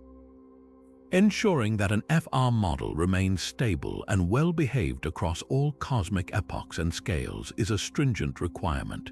Another major hurdle is that these modified gravity theories must also pass stringent solar system tests. Einstein's general relativity has been incredibly successful at explaining phenomena within our own solar system, from the anomalous precession of Mercury's orbit to the bending of light by the Sun. Any viable FR gravity theory must reduce to general relativity or be indistinguishable from it in the strong gravitational fields found in the solar system. This typically requires a chameleon mechanism, where the extra gravitational degrees of freedom introduced by FR gravity are suppressed in dense environments, allowing the theory to mimic general relativity locally, while still exhibiting modified behavior on cosmological scales. It's like having a theory that changes its gravitational personality depending on how much matter is around. The constraints from observations are incredibly tight. Besides solar system tests, FR gravity must also be consistent with observations of the cosmic microwave background, the growth of large-scale structure, how galaxies cluster, and gravitational lensing. Different FR models make different predictions for these phenomena, and current precise cosmological data can rule out many of the simpler forms of FR gravity that were initially proposed. For instance, the propagation of gravitational waves, as observed by experiments like LIGO and Virgo, also provides powerful constraints. Some FR theories predict that gravitational waves should travel at a different speed than light, or even generate additional scalar fields that could be detected. Current observations indicate that gravitational waves travel at the speed of light, strongly limiting the viable parameter space for many FR models. Despite these challenges, FR gravity remains an active and important area of research. Physicists are constantly exploring new functions for FR that satisfy all the known observational constraints while still providing a natural explanation for dark energy. The ongoing development of more precise cosmological surveys and gravitational wave observatories will continue to test these modified gravity theories, pushing the boundaries of our understanding of the universe's most fundamental force. If confirmed, FR gravity would not only solve the dark energy puzzle, but also fundamentally alter our understanding of space-time, revealing an even richer and more dynamic universe than Einstein first envisioned. If FR gravity broadly tinkers with Einstein's equations, then a more specific and targeted modification of gravity comes in the form of tensor vector scalar, or TVS gravity. This theory is a relativistic extension of modified Newtonian dynamics, or MOND, which we discussed earlier. While MOND successfully explained galactic rotation curves by altering gravity at low accelerations, it was a non-relativistic theory, meaning it didn't fully integrate with Einstein's general relativity and struggled to explain phenomena like gravitational lensing or the behavior of gravity in the early universe. TVS was developed by physicist Jacob Bekenstein in 2004, aiming to create a fully relativistic theory that could replicate MOND's success on galactic scales while also being consistent with the broader cosmological picture and making predictions for gravitational lensing. It attempts to eliminate the need for dark matter by fundamentally changing how gravity behaves, not by adding unseen particles. At its core, TVS introduces additional fields beyond the metric tensor, which is the mathematical object that describes spacetime in general relativity. As its name suggests, TVS incorporates a scalar field, a vector field, and the standard tensor field, the metric itself. These extra fields interact with the metric and with matter in a specific way that effectively modifies the gravitational force. In regions where gravity is weak, such as on the outskirts of galaxies, these fields conspire to enhance the gravitational pull, making it stronger than standard general relativity would predict based on the visible matter alone.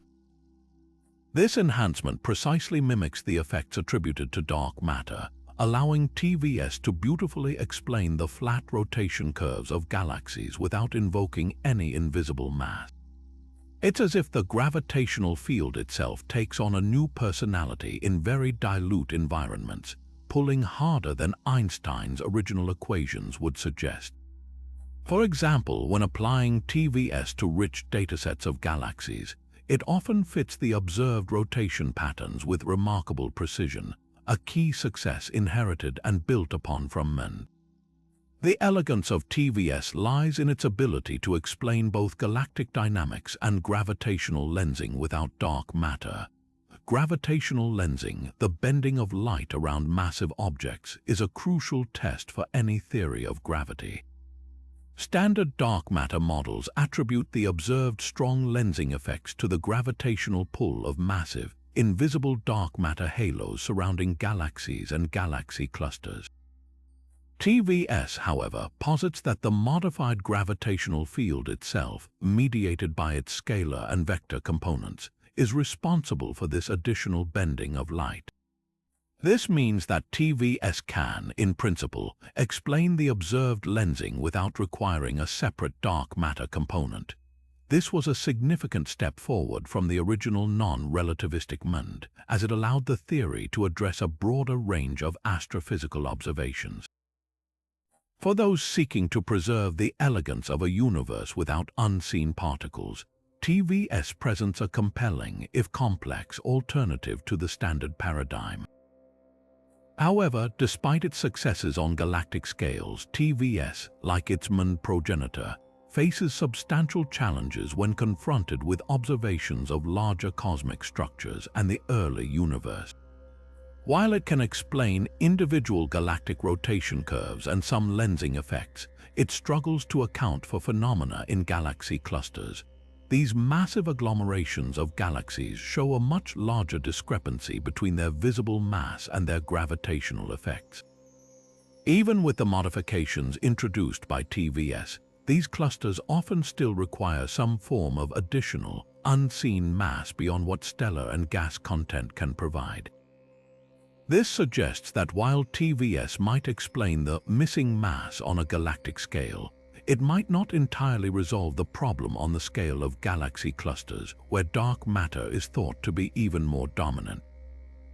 More critically, TVS has significant difficulties in explaining the very early universe and the cosmic microwave background, or CMB. The CMB is the afterglow of the Big Bang, a nearly uniform radiation field with tiny temperature fluctuations that encode crucial information about the universe's composition and evolution. The lambda-CDM model, with its dark matter and dark energy components, provides an exceptionally good fit to these CMB observations, predicting the precise patterns of these fluctuations. TVS, on the other hand, struggles to reproduce these CMB anisotropies accurately without reintroducing some form of dark matter or significant modifications that undermine its core principle of eliminating it. Its predictions for the growth of large-scale structures, such as the formation of the cosmic web and the distribution of galaxies on vast scales, also don't align as well with observations as the standard dark matter model does. These cosmological inconsistencies remain the biggest hurdle for TVS, preventing it from truly supplanting the lambda-CDM model as the leading description of our universe.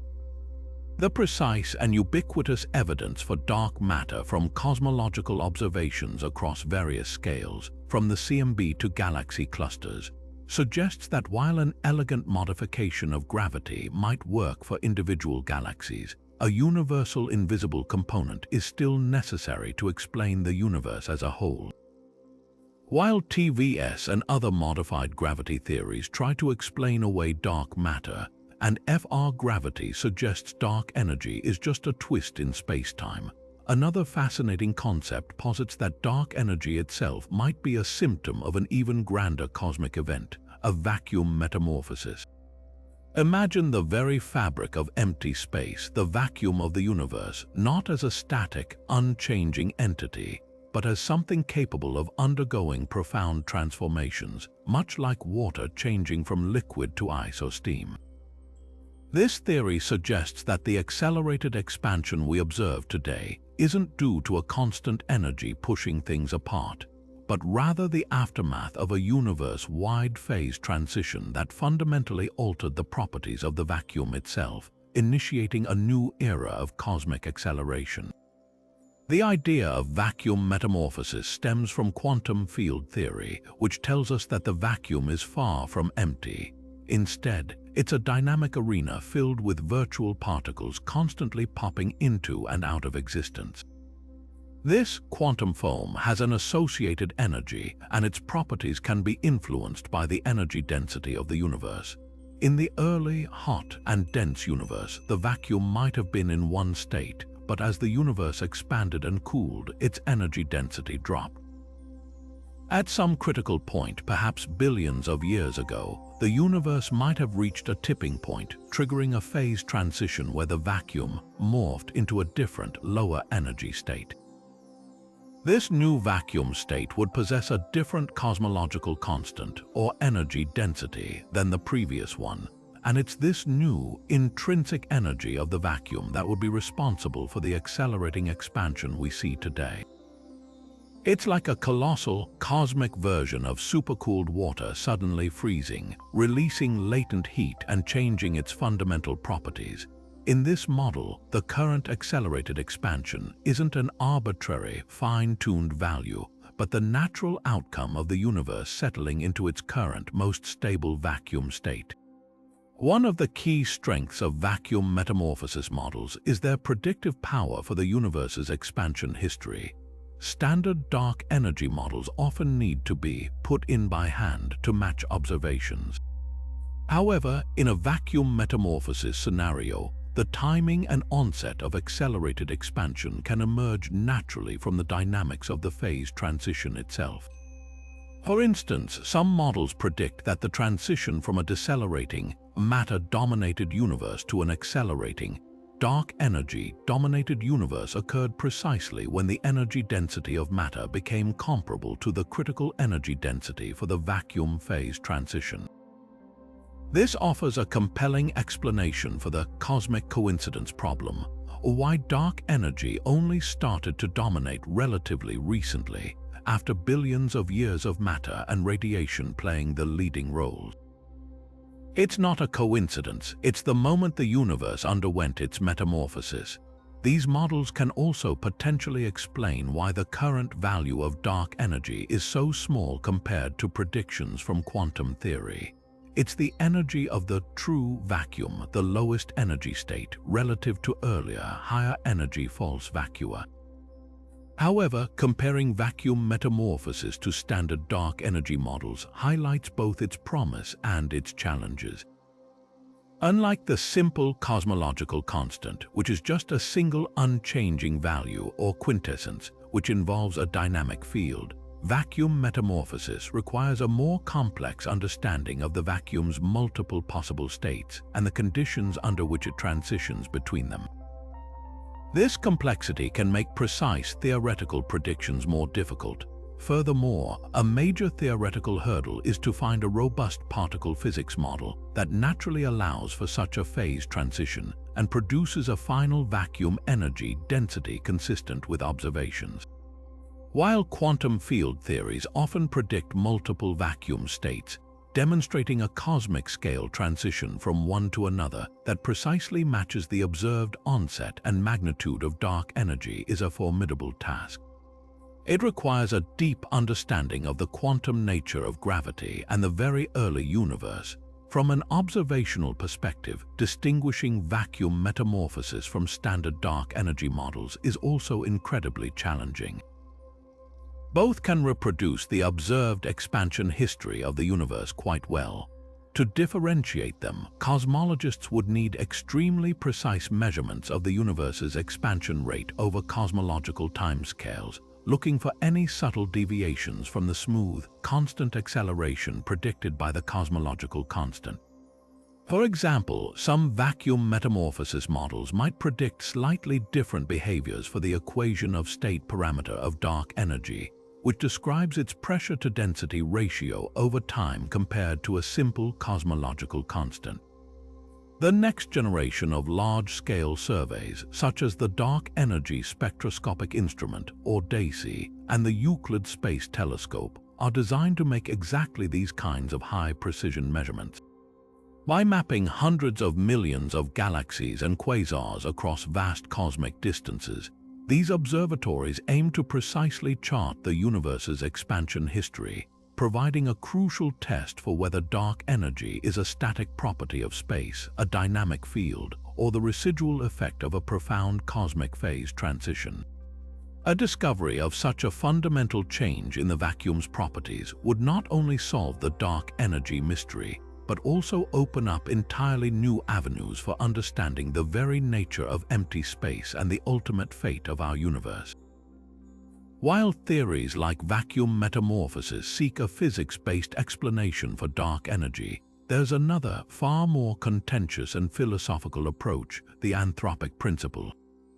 This radical idea suggests that the seemingly improbable, incredibly precise value of dark energy, and indeed many other fundamental constants of the universe, isn't a cosmic coincidence or a problem to be solved by new physics, but rather a simple consequence of our own existence. In essence, it posits that we observe a universe with properties that permit the emergence of life because if it were any different, we wouldn't be here to observe it at all. It's a bit like finding yourself in a room with exactly the right temperature and oxygen levels, and concluding that the room was designed for you, rather than you simply existing in a room that happened to fit your needs. The anthropic principle comes in various flavors, but the weak anthropic principle is the most widely accepted. It states that the observed values of all physical and cosmological quantities are not equally probable, but take on values restricted by the requirement that there exist sites where carbon-based life can evolve, and by the requirement that the universe be old enough for it to have already done so. For dark energy, this is particularly relevant. Cosmologists have calculated that if the value of dark energy were just slightly larger, say by a factor of 10, the universe would have expanded so rapidly in its early moments that matter would never have had a chance to clump together to form galaxies, stars, or planets. Conversely, if dark energy were too small or even negative, the gravitational attraction of matter would have caused the universe to collapse back in on itself long before carbon-based life could ever emerge. The fact that dark energy is precisely the tiny positive value it is, allowing for a vast, accelerating but not too fast expansion over billions of years, is seen by proponents of the anthropic principle not as a puzzle but as a selection effect. We are here, therefore the universe must have the properties necessary for us to be here. The anthropic principle truly comes into its own when combined with the concept of the multiverse. If our universe is just one of an infinite number of universes within a vast multiverse, each with slightly different fundamental constants and physical laws, then the fine-tuning problem of dark energy disappears. In this scenario, there's no need to explain why our universe has the specific, life-permitting value of dark energy, because countless other universes would have wildly different values, most of which would be inhospitable to life. We simply happen to find ourselves in one of the rare universes where the conditions are just right for stars, galaxies, chemistry, and eventually consciousness to arise. The multiverse acts as a kind of cosmic lottery, and we are merely the lucky winners who happen to draw the golden ticket, a universe compatible with our existence.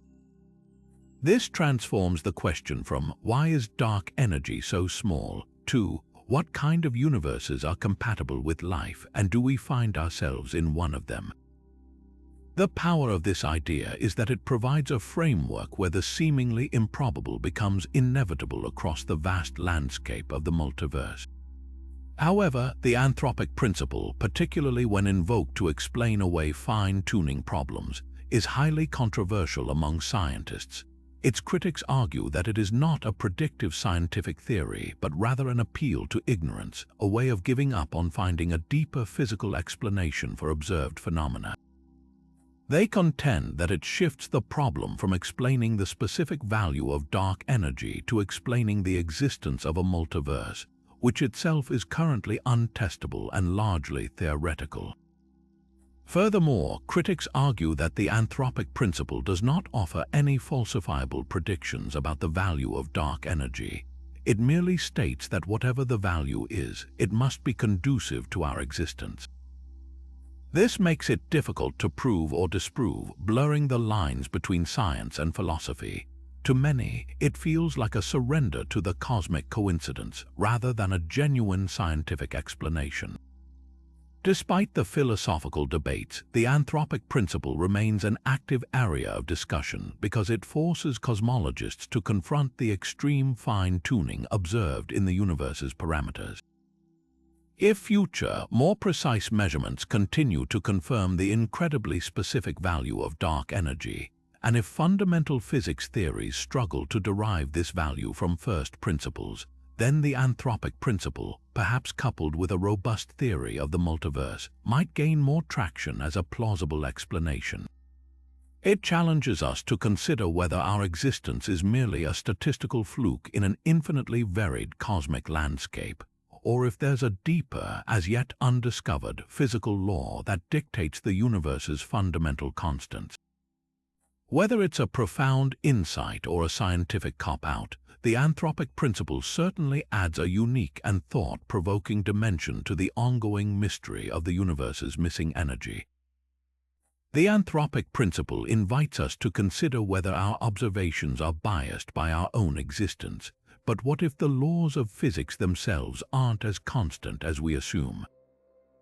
This brings us to a truly radical idea, the time-varying speed of light. Imagine if the universe's ultimate speed limit, the speed of light, wasn't always the nearly 300,000 kilometers per second we measure today. What if it was much, much faster in the early universe? This seemingly simple change could offer profound solutions to some of cosmology's biggest headaches, including the horizon problem and even the mystery of dark energy, all without needing new particles or exotic forms of matter. The concept of a varying speed of light, often referred to as WIMPs, was primarily popularized in the 1990s by Joe Megiddo and John Moffat, among others. It was initially proposed as an alternative to cosmic inflation, the rapid expansion period thought to have occurred just moments after the Big Bang.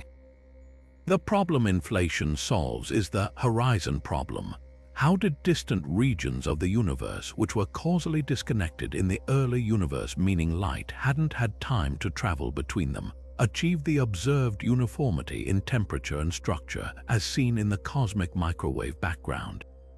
If the speed of light was effectively infinite in the very early universe, then all regions would have been able to communicate and reach thermal equilibrium, naturally explaining their uniform temperature. Imagine trying to heat a giant room evenly. If the heat spreads instantaneously, the entire room will warm up uniformly. If the speed of light varied, the universe could have achieved this uniformity naturally without the need for an exponentially fast expansion phase like inflation. But the implications of a varying speed of light extend beyond just the horizon problem. They can also touch upon the dark energy conundrum. If the speed of light changed over cosmic history, it would fundamentally alter how we interpret distances and the expansion rate of the universe. In some WIMPs models, a decrease in the speed of light over time could lead to an apparent acceleration in the cosmic expansion, mimicking the effects of dark energy. The idea here is that perhaps we are misinterpreting the expansion itself because our ruler light speed is shrinking. It's like measuring a constantly expanding balloon with a shrinking measuring tape. The balloon appears to expand faster and faster, even if its actual expansion rate is constant or even decelerating. This approach doesn't require a mysterious energy pushing the universe apart. It suggests that the fundamental constants of nature are not truly constant, and this variability is responsible for the phenomena we attribute to dark energy. Different WIMPs theories propose various forms for this variability. Some suggest that the speed of light decreased very rapidly immediately after the Big Bang and then became constant, solving the horizon problem. Others propose a slower, continuous decrease that could account for changes in the universe's expansion history. However, WIMPs models face incredibly stringent constraints from a wide array of observations. Our current understanding of physics relies heavily on the constancy of fundamental constants, including the speed of light.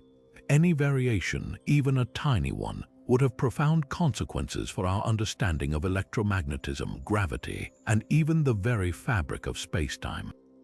For instance, if the speed of light changed, it might affect the fine structure constant, which governs the strength of electromagnetic interactions, leading to observable changes in the spectra of distant quasars. Present-day measurements of these constants, particularly from precise laboratory experiments and astrophysical observations, confirm that the speed of light has been incredibly constant over vast stretches of cosmic time and distance. The limits on its variation are so tight that they leave very little room for Wiesel theories to explain phenomena like dark energy. Furthermore, formulating a consistent theoretical framework for a varying speed of light that doesn't violate other fundamental principles of physics, such as energy conservation or Lorentz invariance, the principle that the laws of physics are the same for all observers in uniform motion, is an immense theoretical challenge. Many Wiesel models struggle to explain how the speed of light would vary and what mechanism would drive this change without creating more problems than they solve. While the conceptual appeal of solving multiple cosmic puzzles with such a fundamental change is strong, the lack of a robust, fully consistent theory that passes all observational tests means that Wiesel remains a fringe theory, largely outcompeted by the success of the standard cosmological model and inflation theory in explaining the early universe's uniformity. The universe might be stranger than we can imagine, but for now, the speed of light appears to be one of its most reliable and unchanging constants. While the anthropic principle and varying constants challenge our cosmic perspective, and modified gravity theories adjust our fundamental laws, let's delve into a truly bizarre and speculative idea from the cutting edge of particle physics, unparticles. Imagine a universe where not all particles are what we typically understand them to be: discrete, quantifiable packets of energy and momentum. What if there exists an entirely new kind of stuff that doesn't behave like conventional particles at all, but rather exists as a continuous, scale-invariant medium? This is the realm of unparticles, a highly theoretical concept proposed by physicist Howard Georgi in 2007. While the idea might sound like something out of science fiction, it offers a fascinating, albeit untested, possibility for explaining the universe's missing energy, particularly dark matter, with truly unique signatures. At its heart, the concept of unparticles suggests that there could be a hidden sector of fundamental physics, distinct from our familiar standard model, where particles don't have definite masses. Instead, they exhibit scale invariance, meaning their properties look the same regardless of the energy scale at which you observe them. This is a property typically associated with massless particles like photons, but unparticles would take this to an extreme. Imagine a ghostly, continuous field that pervades spacetime, interacting only very weakly with our conventional particles. When our particles interact with this unparticle field, the energy and momentum from the collision doesn't go into producing a new, discrete particle. Instead, it excites this continuous field in a way that appears as a sort of fractional or distributed particle. It's like throwing a rock into a pond, and instead of seeing discrete ripples, you see a continuous flowing disturbance that can't be broken down into individual waves. This peculiar behavior allows unparticles to mimic the properties of missing energy in ways that conventional particles cannot. The appeal of unparticles as a dark matter candidate stems from their unique interaction properties. Because they don't have a fixed mass and interact weakly, unparticled dark matter would be inherently difficult to detect using conventional methods designed to look for discrete particle interactions, like those used to hunt for WIMP or axions. Their unparticled nature means they wouldn't leave a typical particle track in a detector or produce a sharp, characteristic energy signature during interactions. Instead, their presence might manifest as a continuous, soft spectrum of missing energy in collider experiments, or a subtle, diffuse background interaction in direct detection experiments that doesn't quite match the signature of any known particle. This fuzzy, non-particle-like interaction is precisely what makes them so elusive and yet so intriguing. It essentially offers a way for dark matter to exist without being made of particles in the traditional sense, thereby circumventing many of the constraints that have been placed on conventional dark matter candidates. Furthermore, the scale-invariant nature of unparticles means they could have unique cosmological implications. Their continuous nature might affect the formation of cosmic structures in ways different from cold dark matter, potentially offering alternative explanations for the small-scale crisis, the observed dearth of small dwarf galaxies compared to predictions or other puzzles in cosmic structure formation. For example, if dark matter is composed of unparticles, their behavior on different scales could influence how galaxies form and cluster, providing a subtle but distinct cosmic fingerprint. However, it's important to stress that unparticles remain highly speculative. They are theoretical constructs that emerge from highly abstract mathematical frameworks, and there is currently no direct experimental evidence for their existence. Unlike supersymmetry or axions, which emerge from well-established theoretical problems within the Standard Model, unparticles represent a more radical departure from our current understanding of particles and fields. The hunt for unparticles involves looking for very subtle and unconventional signatures in high-energy physics experiments. At colliders like the Large Hadron Collider, physicists would look for deviations from the expected energy and momentum conservation in particle collisions. Instead of a clear, missing energy signature from a single, new particle, they might search for a continuous spectrum of missing energy that doesn't correspond to any known, stable particle.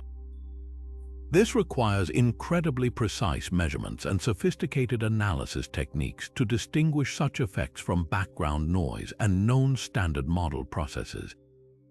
Researchers are also exploring theoretical frameworks for how unparticles might interact in direct dark matter detection experiments, looking for faint, diffuse signals that don't fit the expected recoil patterns of WIMP. The challenge here is immense, as the theory doesn't provide a precise mass or interaction strength for unparticles, making it difficult to pinpoint exactly what to look for. Despite these challenges, the concept of unparticles remains a fascinating theoretical possibility that pushes the boundaries of our understanding of fundamental reality. It reminds us that the universe's missing energy might not be made of particles at all, but rather something far more exotic and continuous, challenging our deepest assumptions about the very nature of matter itself. If unparticles push the boundaries of what matter can be, then another intriguing possibility for dark matter suggests that it might not be some entirely new or exotic particle, but rather something familiar yet hidden, a whole other universe mirrored to our own. This brings us to the fascinating concept of mirror matter, which postulates the existence of a parallel mirror universe with its own set of particles, forces, and perhaps even stars and galaxies, all interacting with our universe only through the incredibly weak force of gravity. Imagine a cosmic doppelganger existing side by side with our visible reality, yet utterly invisible to us except through its gravitational tug. This theory offers an elegant explanation for dark matter without requiring modifications to gravity or introducing completely alien particles. Instead, it doubles our known particle zoo. The idea of mirror matter stems from extensions of the Standard Model of particle physics, particularly from symmetry considerations. The Standard Model has a property called parity symmetry, which refers to how physical laws behave under a mirror reflection swapping left and right. While the strong electromagnetic and gravitational forces respect parity symmetry, the weak nuclear force violates it. Some theories propose that this violation is not fundamental, but rather an imbalance in our universe. To restore a deeper underlying parity symmetry, there must exist a mirror world where the weak force violates parity in the opposite way, effectively mirroring the properties of our own world. In this mirror universe, there would be mirror electrons, mirror protons, mirror neutrons, and mirror photons, all forming mirror atoms and molecules. These mirror particles would interact with each other via mirror electromagnetic, mirror weak, and mirror strong forces, just like our particles do. But crucially, they would interact with our ordinary particles only through gravity. This gravitational interaction is the key.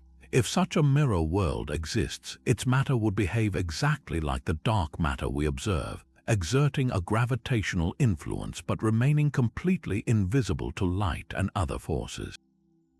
The appeal of mirror matter as a dark matter candidate is its ability to explain a significant portion of the universe's missing mass using a self-consistent, well-understood framework from particle physics.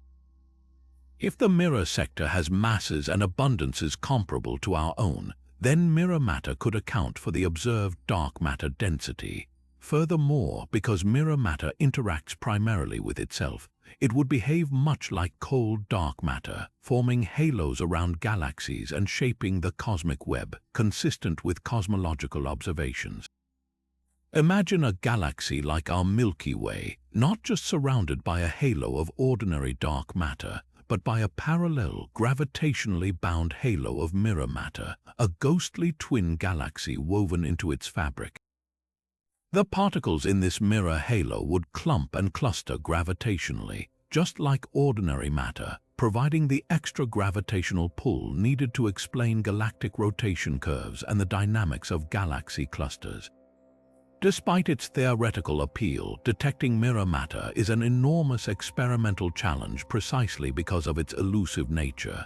Since mirror particles do not interact with our photons, they cannot be seen through telescopes. They also wouldn't interact directly with our detectors in particle accelerators or direct detection experiments, making the WIMP and axion search strategies largely ineffective for mirror matter. However, there are subtle ways mirror matter might reveal itself. One potential avenue involves looking for tiny, rare interactions between our particles and mirror particles. For example, if there is a very weak kinetic mixing between our photon and a mirror photon, it could lead to extremely faint, almost imperceptible interactions that might be detectable in highly sensitive experiments. This mixing would essentially allow our photons to occasionally dip into the mirror world and vice versa, creating a tiny portal for interaction. Another intriguing possibility, rooted in astrophysics, involves looking for the effects of mirror matter on compact objects. If mirror stars exist, they might occasionally pass through our ordinary stars or planets. While direct collisions are unlikely, the gravitational influence of a mirror star passing close to an ordinary star could cause subtle changes in its luminosity or orbital parameters. More speculatively, if mirror matter can form compact objects like mirror neutron stars or mirror black holes, their gravitational effects could be observable. For example, a mirror neutron star passing through an ordinary neutron star might lead to a measurable heating effect or subtle seismological activity within the ordinary star. Cosmologically, mirror matter could also subtly influence the abundances of light elements formed during Big Bang nucleosynthesis, or leave a faint imprint on the cosmic microwave background radiation. While current observations generally favor the standard lambda CDM model, ongoing refinements of these measurements and future, more sensitive experiments will continue to probe for any anomalies that could hint at the presence of an invisible mirror world. The existence of mirror matter would not only solve the dark matter puzzle, but would fundamentally rewrite our cosmic address, suggesting that our universe is merely one half of a larger, gravitationally intertwined reality. While mirror matter suggests an entirely distinct parallel universe, we now turn to a theory that, like quintessence, proposes dark energy is a dynamic field, but with a crucial and powerful difference, K-essence. This concept is a generalization of quintessence, offering a deeper and more flexible framework for understanding the nature of dark energy by introducing what physicists call non-canonical kinetic terms. If quintessence is like a simple, well-behaved spring, K-essence is like a spring whose properties change dramatically depending on how much it's stretched or compressed, allowing for a much richer and more complex behavior for the dark energy field. To truly grasp K-essence, let's briefly revisit quintessence. Quintessence posits that dark energy is driven by a scalar field, similar to how the Higgs field permeates space. The energy and pressure of this field determine its cosmological effect. In traditional quintessence, the field's kinetic energy, how fast it's changing, is described by a standard, canonical term in its mathematical formulation. K-essence, however, breaks free from this constraint. It allows for a more complex relationship between the field's kinetic energy and its overall behavior. Imagine a field whose pressure is not just dependent on its potential energy and its rate of change, but on a more intricate, non-linear function of that rate of change. This non-canonical kinetic term gives K-essence an extraordinary ability to mimic the observed acceleration of the universe with greater ease, and crucially, to potentially avoid some of the fine-tuning problems that plague both the cosmological constant and even some quintessence models. For example, some K-essence models can naturally drive the universe into an accelerating phase at the right time, without needing to precisely set initial conditions or tune numerous parameters by hand. The power of K-essence lies in its capacity to produce a wide range of interesting and complex dynamics for dark energy, solving some long-standing cosmological puzzles. One of its most celebrated features is the tracker behavior. In some K-essence models, the dark energy field can track the dominant energy component of the universe, whether it's radiation or matter, for most of cosmic history. Then, at a specific point, it can spontaneously shift its behavior, causing the universe's expansion to accelerate, precisely when matter's influence begins to wane. This provides an elegant explanation for the cosmic coincidence problem, why dark energy only started to dominate relatively recently rather than much earlier or later. It's like a sophisticated thermostat that automatically adjusts to maintain optimal conditions, allowing dark energy to remain subdominant for billions of years before finally taking the reins of cosmic expansion. This inherent dynamic adjustment, driven by the unique kinetic terms, means K-essence doesn't need to be exquisitely fine-tuned to kick in at just the right moment. It does so naturally as the universe evolves. Another fascinating aspect of K-essence is its potential to exhibit self-tuning mechanisms. While the cosmological constant is plagued by the enormous discrepancy between theoretical predictions and observed values, some K-essence models can dynamically adjust their effective vacuum energy. This allows them to effectively hide extremely large vacuum energy contributions, leaving only the small, observed amount responsible for accelerating expansion. Imagine a system that automatically compensates for huge internal fluctuations, presenting a stable, small reading to an external observer. This self-tuning capability is a major theoretical advantage, as it offers a way to reconcile the quantum mechanical prediction of a giant vacuum energy with the infinitesimally small dark energy we actually measure. It shifts the burden from finding an inexplicable cosmic numerical coincidence to identifying a physical mechanism that naturally leads to the observed value. However, K-essence, like all sophisticated theories, comes with its own set of challenges. The more complex the theory, the more parameters and degrees of freedom it tends to introduce. For K-essence, the choice of the non-canonical kinetic term is largely unconstrained by fundamental physics. This means there are many possible forms of K-essence, each leading to different cosmological predictions. While this flexibility is a strength in explaining observations, it can also be a weakness if the theory becomes too flexible, making it difficult to falsify or test stringently. Another major concern for K-essence models is their stability. Some forms of K-essence can suffer from instabilities, leading to theoretical pathologies such as superluminal speeds faster than light travel for excitations of the field, or ghost fields with negative kinetic energy, which would imply a breakdown of causality or stability in the universe. Ensuring that a particular K-essence model is physically viable and free from such instabilities is a crucial but difficult task. Observationally, distinguishing K-essence from other dark energy models, such as the cosmological constant or standard quintessence, is a significant challenge. All of these models can be tuned to reproduce the observed expansion history of the universe. To truly differentiate them, cosmologists need incredibly precise measurements of the universe's expansion rate over vast cosmic timescales, as well as detailed information about the growth of large-scale structures. K-essence models often predict a varying equation of state for dark energy, meaning its pressure-to-density ratio might change over time, unlike the constant value for the cosmological constant.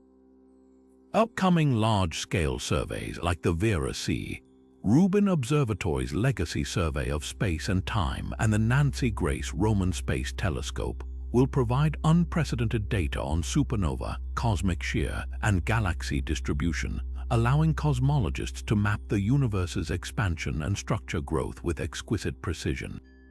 By meticulously charting the evolution of dark energy's properties, these observations will provide crucial tests, helping to confirm or rule out the intricate dynamics predicted by K-essence, and pushing us closer to understanding the true nature of the mysterious force accelerating our universe.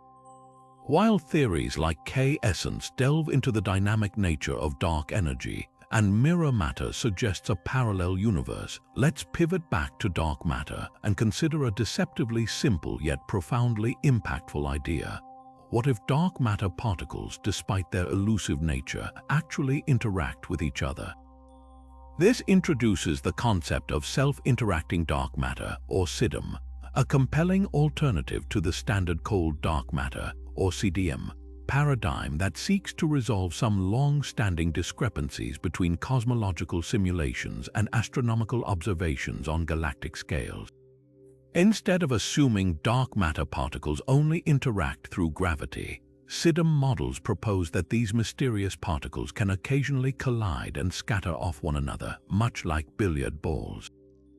The appeal of SIDM stems from its ability to address several persistent, small-scale problems that have plagued the standard cold dark matter model. For decades, highly sophisticated cosmological simulations based on CDM have been remarkably successful at reproducing the large-scale structure of the universe, like the cosmic web and the distribution of galaxy clusters. However, when these simulations zoom into the scale of individual galaxies, they consistently predict more dense dark matter halos and more dwarf satellite galaxies than astronomers actually observe. Two of the most prominent of these issues are the core cusp problem and the missing satellites problem. The core cusp problem refers to the discrepancy between the dark matter density profiles predicted by CDM simulations, which show a sharp, dense cusp in the center of galaxies, and what observations suggest for many galaxies a much shallower, more spread out core of dark matter.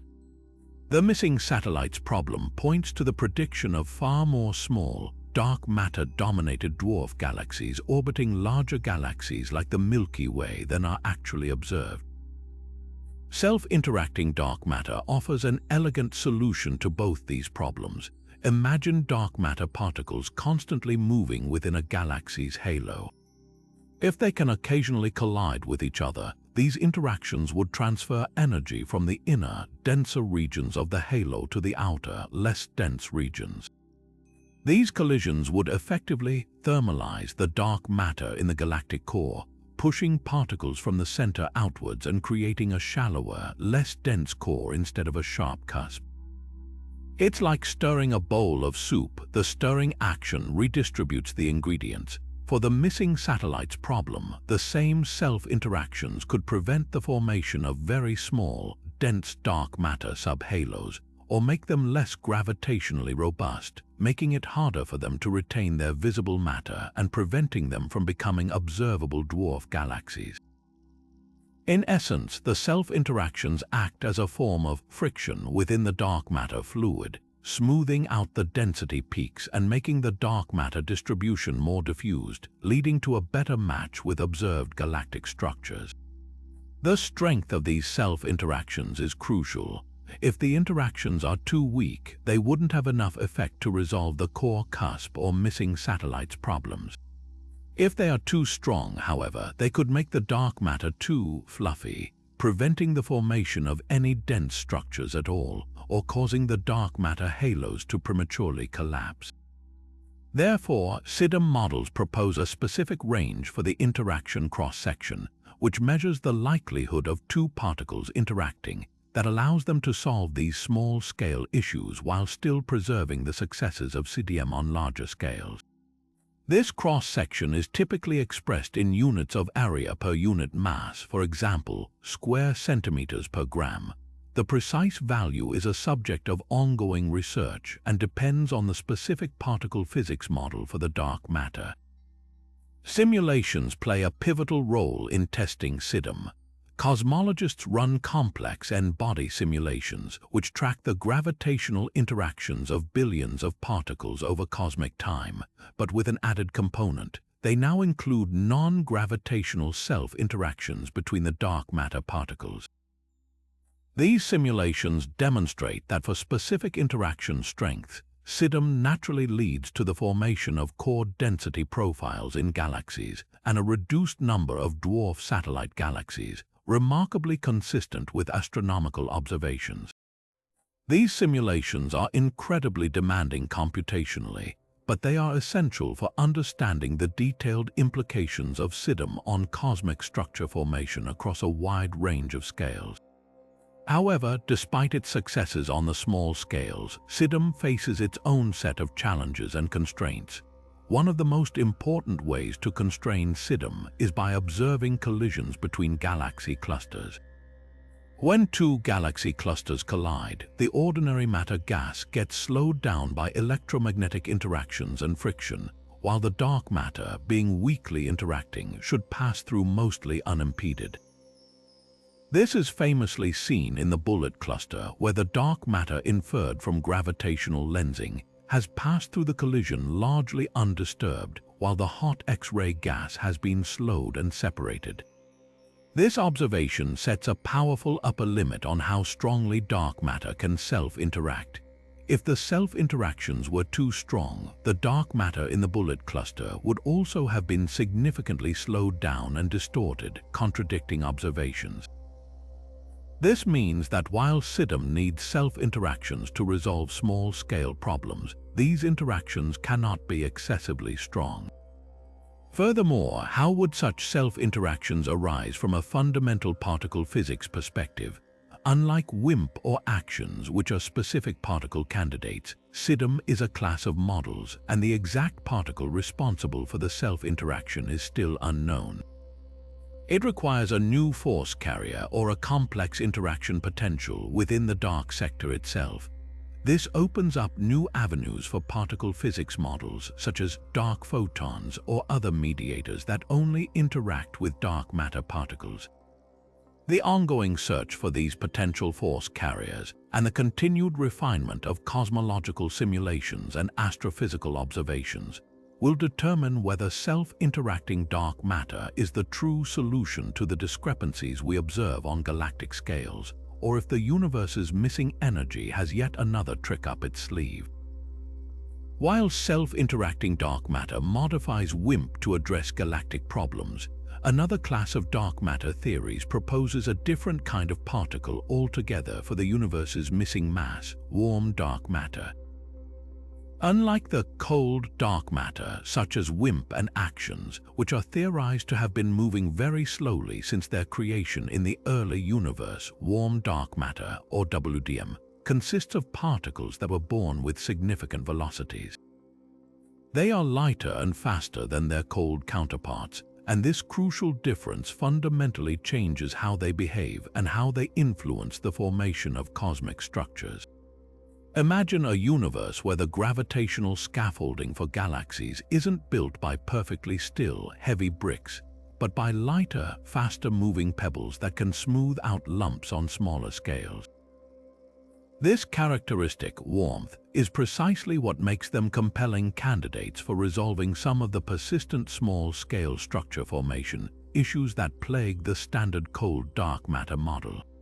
The primary appeal of warm dark matter lies in its ability to naturally suppress the formation of small-scale structures in the universe, addressing the missing satellites problem and the too big to fail problem. The missing satellites problem, as previously discussed, refers to the discrepancy between the large number of small dwarf galaxies predicted by cold dark matter simulations and the significantly fewer observed around larger galaxies like our own Milky Way. The too big to fail problem is a related issue where some of the predicted dark matter subhalos are so massive that they should have easily attracted enough ordinary matter to form visible dwarf galaxies, yet they remain dark. Warm dark matter provides an elegant solution. Because WDM particles move faster, their kinetic energy allows them to free stream out of small density perturbations in the early universe. This free streaming effectively washes out or suppresses the formation of small, low-mass dark matter halos below a certain size. It's like trying to build a sandcastle with very fine, loose sand. The small, intricate structures just won't hold together as well as they would with coarse, sticky sand. Only the larger, more massive density fluctuations would have been strong enough to overcome the free streaming of WDM particles and collapse gravitationally, leading to fewer and less dense small dark matter halos. This naturally results in fewer potential sites for dwarf galaxy formation, bringing the cosmological simulations more in line with observations. The most prominent candidate for warm dark matter is the sterile neutrino, a hypothetical particle we briefly touched upon earlier. Unlike the three known active neutrino types, sterile neutrinos are theorized to interact only through gravity and very weakly through mixing with active neutrinos. They would have been produced in the early universe, not in thermal equilibrium like active neutrinos, but through a more subtle mechanism. Depending on their mass and how they were produced, sterile neutrinos could have precisely the right properties to be warm dark matter. For example, a sterile neutrino with a mass of a few kiloelectronvolts, thousands of electron volts, would be light enough to free stream and suppress small-scale structure, yet massive enough to contribute significantly to the total dark matter density. The charm of the sterile neutrino hypothesis is its dual explanatory power. It could not only account for dark matter, but also provide a mechanism for the tiny masses of active neutrinos through the seesaw mechanism, elegantly connecting two major puzzles in particle physics and cosmology. The search for warm dark matter, particularly sterile neutrinos, is a multifaceted endeavor spanning both astrophysical observations and laboratory experiments. One of the most promising avenues for detection involves looking for the faint X-ray signals that would be produced if sterile neutrinos were to occasionally decay into a standard model neutrino and a single photon. While sterile neutrinos are predicted to be incredibly long-lived, their decay time is not infinite. This radiative decay would produce a monoenergetic photon, meaning a photon with a very specific characteristic energy. For sterile neutrinos in the kiloelectronvolt mass range, this photon would typically fall into the X-ray part of the electromagnetic spectrum. Astronomers are actively searching for these faint X-ray lines from regions of the universe where dark matter is expected to be abundant, such as the centers of galaxies, galaxy clusters, or dwarf spheroidal galaxies. The previously mentioned detection of a 3.5 kiloelectronvolt X-ray line from several galaxy clusters and the Andromeda galaxy in 2014 sparked significant excitement among proponents of WDM, as it could be interpreted as the decay product of a roughly 7 kiloelectronvolt sterile neutrino. While this observation remains unconfirmed and other astrophysical explanations for the signal are being explored, it highlights the kind of unique observational signature that WDM candidates like sterile neutrinos might produce. Beyond X-ray astronomy, other observational constraints on warm dark matter come from gravitational lensing and high redshift galaxy surveys. Gravitational lensing, the bending of light by massive objects, can be used to map the distribution of dark matter at various scales, allowing cosmologists to test whether the dark matter halos have the cores predicted by WDM models. Surveys of galaxies at very high redshifts, meaning very early in the universe's history, can also provide clues, as the abundance of early, small galaxies would be sensitive to the free streaming effects of WDM. If WDM is indeed the predominant form of dark matter, there should be fewer small galaxies formed in the very early universe compared to what cold dark matter predicts. In the laboratory, while direct detection of such weakly interacting and light particles is extremely challenging, some experiments are exploring indirect means, such as looking for subtle effects of sterile neutrino mixing on the properties of active neutrinos produced in nuclear reactors or accelerators. The theoretical elegance of WDM in resolving small-scale cosmological issues, coupled with the tantalizing, though unconfirmed, astrophysical hints from X-ray observations, ensures its continued prominence as a leading alternative to cold dark matter in the ongoing quest to unravel the universe's missing energy. While warm dark matter offered a way to smooth out small-scale structures, and self-interacting dark matter proposed collisions between particles, there's an even more exotic candidate that blurs the line between particle and wave, fuzzy dark matter. Imagine the universe's missing mass isn't made of discrete, point-like particles at all, but rather by an incredibly light, ultra-fluid-like substance, an ethereal wave that sprawls across entire galaxies, behaving like a single, quantum entity on cosmic scales. This radical idea centers on something called ultra-light action-like particles, or ULALP, which are so incredibly light, millions of billions of times lighter than an electron, that their quantum wave properties become significant even on astrophysical scales. This means that instead of acting like individual particles, they behave like enormous, coherent quantum waves, much like a single giant wave sloshing through the cosmos. The primary appeal of fuzzy dark matter, often abbreviated as FDM, lies in its elegant solution to the very same small-scale problems that warm dark matter and self-interacting dark matter attempt to address. Recall the core cusp problem, where cold dark matter simulations predict sharp, dense centers for galaxies that observations often contradict. Fuzzy dark matter naturally resolves this. Because these ultra-light particles have such a large de Broglie wavelength, the quantum wavelength associated with a particle, they cannot collapse into arbitrarily small, dense structures. Their wave-like nature prevents them from forming a sharp cusp in the center of galaxies. Instead, they form a solitonic core, a stable, wave-like structure at the heart of the galaxy where the dark matter density is much shallower and more spread out, perfectly matching astronomical observations. It's like trying to squeeze a wave into a tiny box. It simply can't be done without fundamentally changing its nature. This inherent quantum pressure prevents the gravitational collapse into a sharp cusp, creating a natural core instead. Beyond the core cusp problem, fuzzy dark matter also offers a compelling explanation for the missing satellites problem and the too big to fail problem.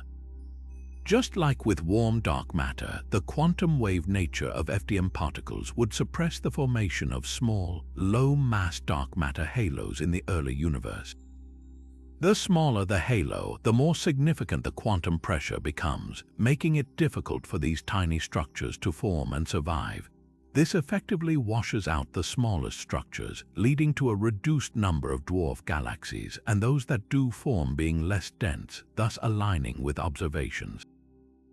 It's an elegant physical mechanism arising directly from the fundamental quantum properties of the dark matter itself, rather than external interactions or thermal effects.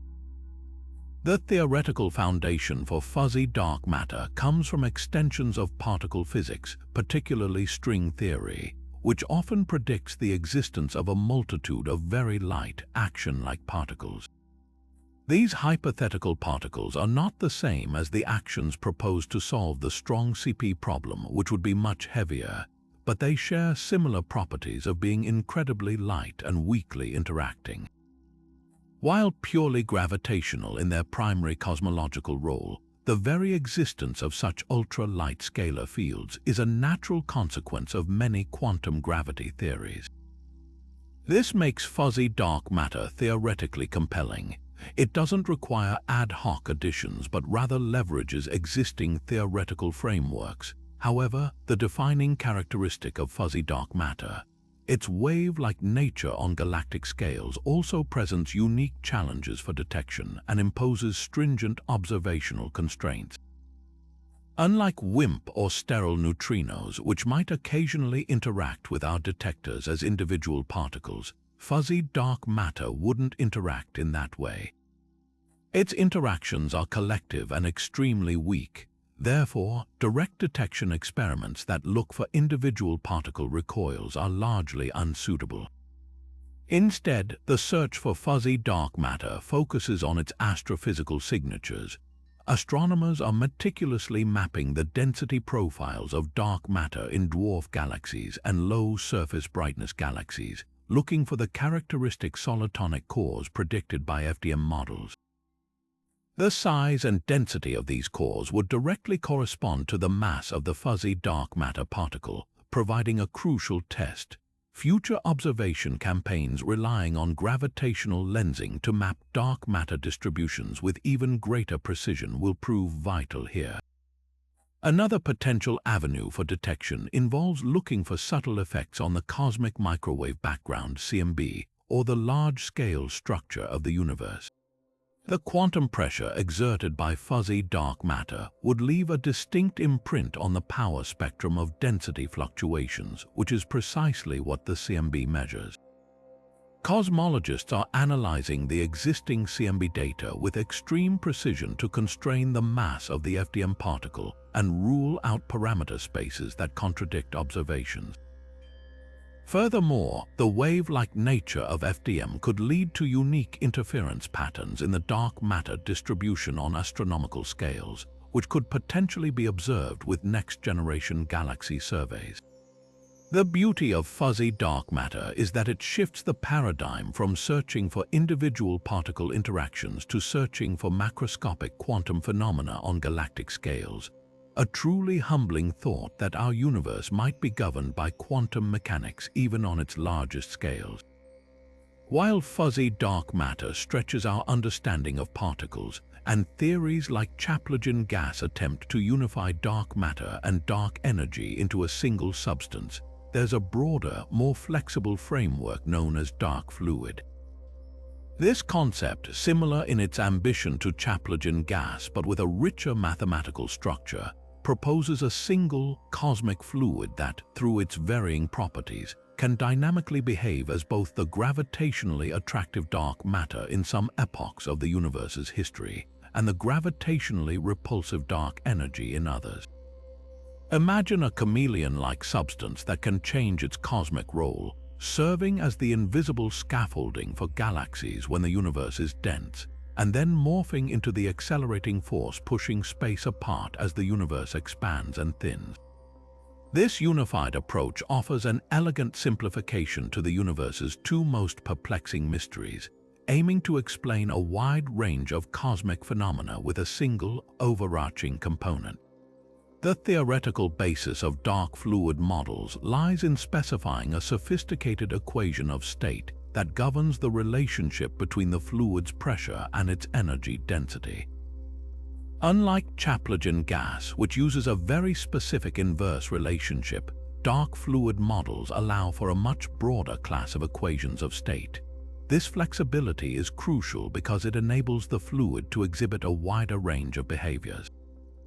In the early universe, when the average energy density was high, the dark fluid would have had properties such that its pressure was negligible, making it behave like pressureless dust, the very definition of cold dark matter. This dust-like behavior would allow it to clump under gravity, forming the seeds for galaxies and large-scale structures we observe today. As the universe expanded and its average density dropped, the dark fluid's equation of state would transition, causing its effective pressure to become increasingly negative. This negative pressure would then drive the accelerated expansion of the universe, mimicking the effects of dark energy. It's a seamless evolution where a single cosmic ingredient dynamically shifts its role from being attractive to repulsive depending on the cosmic environment, providing a continuous narrative for the universe's expansion history. One of the key strengths of dark fluid models is their ability to address the cosmic coincidence problem, the puzzling fact that dark energy only began to dominate the universe's expansion relatively recently, after billions of years of matter and radiation being the primary drivers. In a dark fluid scenario, this isn't a coincidence but a natural consequence of the fluid's evolving equation of state. As the universe expands and its density decreases, the dark fluid naturally transitions from its dark matter-like phase to its dark energy-like phase, causing the acceleration to kick in precisely when matter's influence wanes.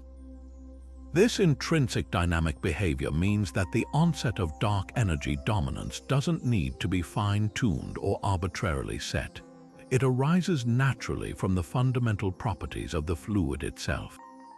This offers a compelling alternative to models that treat dark matter and dark energy as entirely separate, unrelated entities. However, the flexibility that makes dark fluid models so appealing also presents significant challenges, particularly when confronting observational data. While a wide range of dark fluid equations of state can be concocted to fit the observed expansion history of the universe, the precise details of structure formation provide much tighter constraints.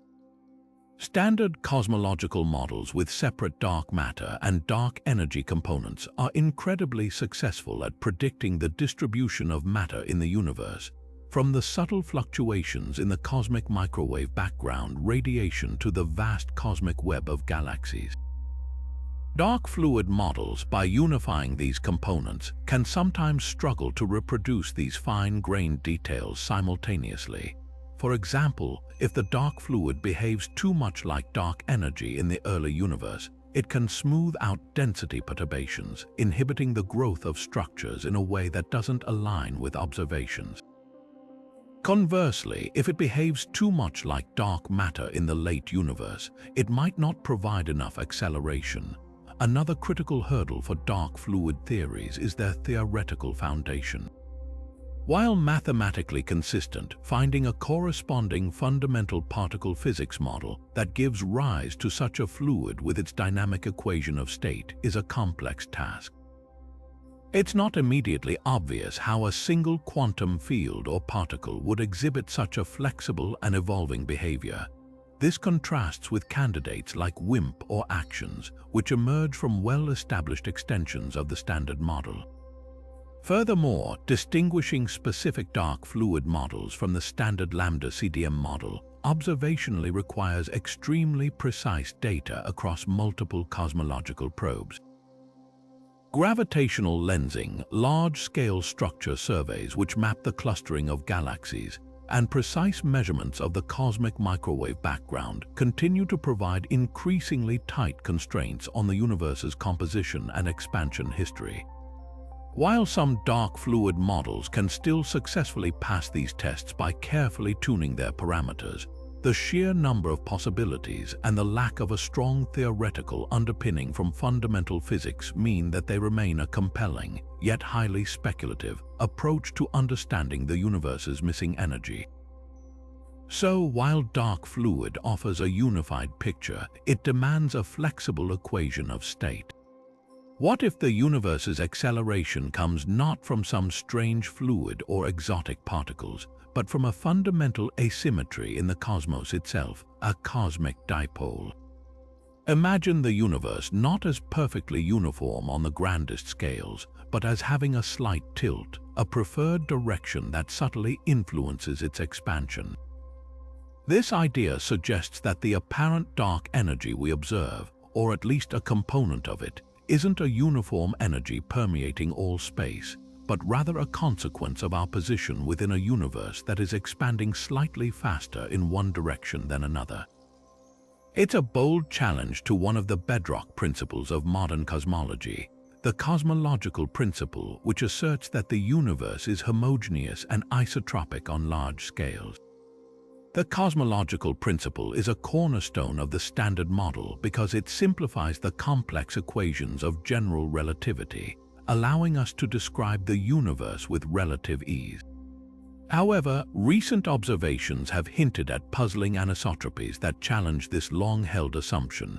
For instance, studies of the cosmic microwave background, while overwhelmingly uniform, show a slight dipole pattern, a hotter region in one direction and a cooler region in the opposite. While largely attributed to our solar system's motion relative to the CMB, some interpretations suggest a more intrinsic cosmic dipole. More dramatically, analyses of distant quasars and galaxy clusters, which are supposed to be uniformly distributed across the sky, have revealed tantalizing hints of preferential alignments or flows that seem to indicate a cosmic axis, a direction along which expansion or matter distribution might be slightly different. If these observed anomalies are indeed fundamental properties of the universe itself, rather than measurement errors or local effects, then a cosmic dipole could provide an alternative explanation for some of the phenomena currently attributed to dark energy. In a cosmic dipole model, the universe's expansion would not be uniformly accelerating in all directions. Instead, it would be expanding faster along one axis and slower perpendicular to it. If we, as observers, are located slightly off-center in such a universe, or if our motion aligns with this preferred axis, our measurements of cosmic expansion could be biased. This bias might lead us to mistakenly infer the existence of a uniform dark energy driving acceleration, when in reality, we are just seeing a directional variation in the expansion of a non-isotropic universe. It's like standing on a slightly lopsided merry-go-round. The forces you perceive might seem asymmetrical, even if the underlying physics is simpler than you initially thought. This approach essentially says that the universe is not homogeneous on ultra-large scales, and our location within it influences what we perceive as its overall expansion. The implications of a true cosmic dipole are profound, shaking the foundations of the cosmological principle. If the universe truly has a preferred direction, it would necessitate a radical rethinking of our cosmic models, potentially requiring new physics beyond general relativity to explain its origin. Such a dipole could arise from various speculative scenarios, such as the initial conditions of the Big Bang being inherently anisotropic, or from interactions with other universes in a multiverse scenario where our universe is tugged upon by neighboring cosmic structures. However, the theoretical construction of a stable, self-consistent cosmological model with a significant, observationally relevant dipole is incredibly challenging. Maintaining the observed large-scale homogeneity while allowing for a subtle yet impactful anisotropy requires careful theoretical fine-tuning. Observationally, the challenges for the cosmic dipole hypothesis are immense. The strength of the evidence for a cosmological principle is overwhelming. The uniformity of the cosmic microwave background, after accounting for our motion, is exquisitely precise, leaving very little room for large-scale anisotropies.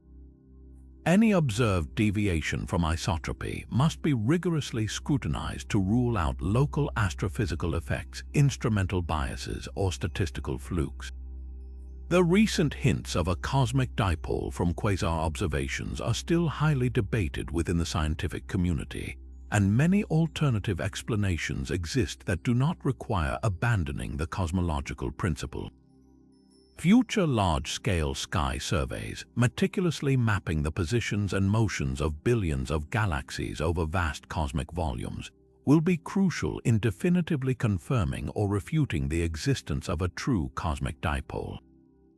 If such an intrinsic anisotropy were undeniably proven, it would undoubtedly revolutionize cosmology, forcing us to abandon cherished assumptions and fundamentally reshaping our understanding of the universe's structure and its mysterious acceleration. While a cosmic dipole challenges the uniformity of space, what if the answer to dark energy lies not in the exotic but in the mundane, albeit on a truly massive scale? This brings us to the intriguing and somewhat controversial idea that dark energy might be an illusion caused by the gravitational influence of distant, unknown megastructures, the cosmic filaments and voids interpretation.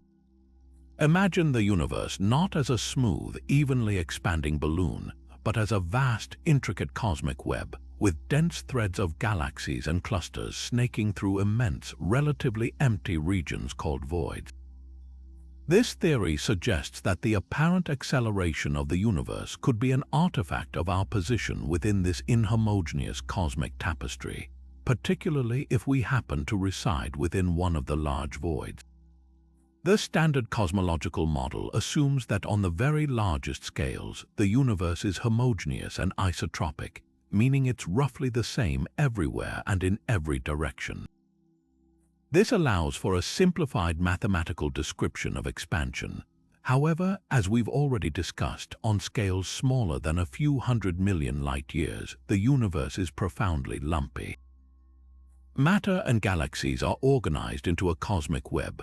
Giant clusters of galaxies are connected by long, thin filaments, forming a sponge-like structure that surrounds vast, nearly empty regions known as cosmic voids.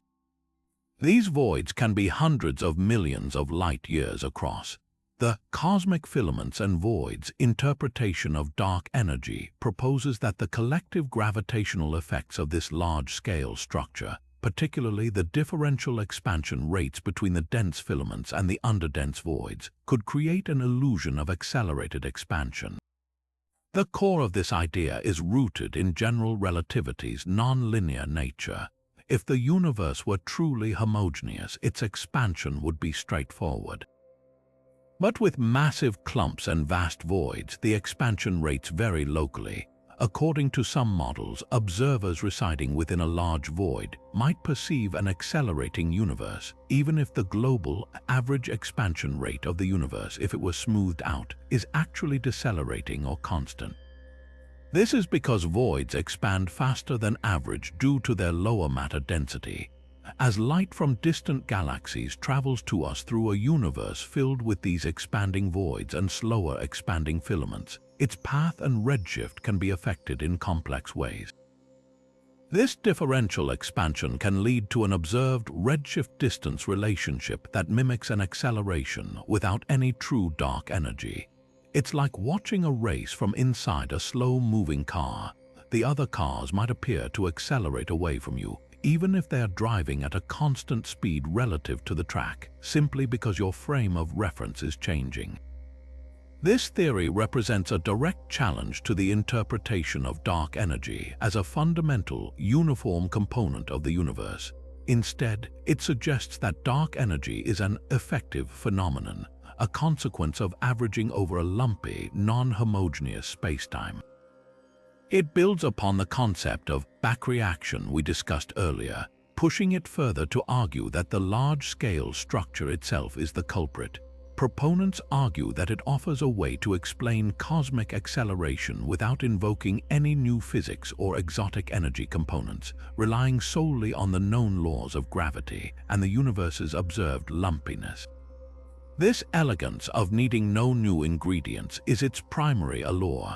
However, the cosmic filaments and voids interpretation faces significant observational and theoretical hurdles. One of the main challenges is to quantitatively demonstrate that the observed cosmic web, with its known distribution of matter, can actually generate an effective acceleration equivalent to the magnitude of dark energy we observe. Current calculations often suggest that the effect of these inhomogeneities, while present, is too small to account for the entire observed acceleration. Another major difficulty lies in accurately modeling the propagation of light through such a complex, lumpy spacetime.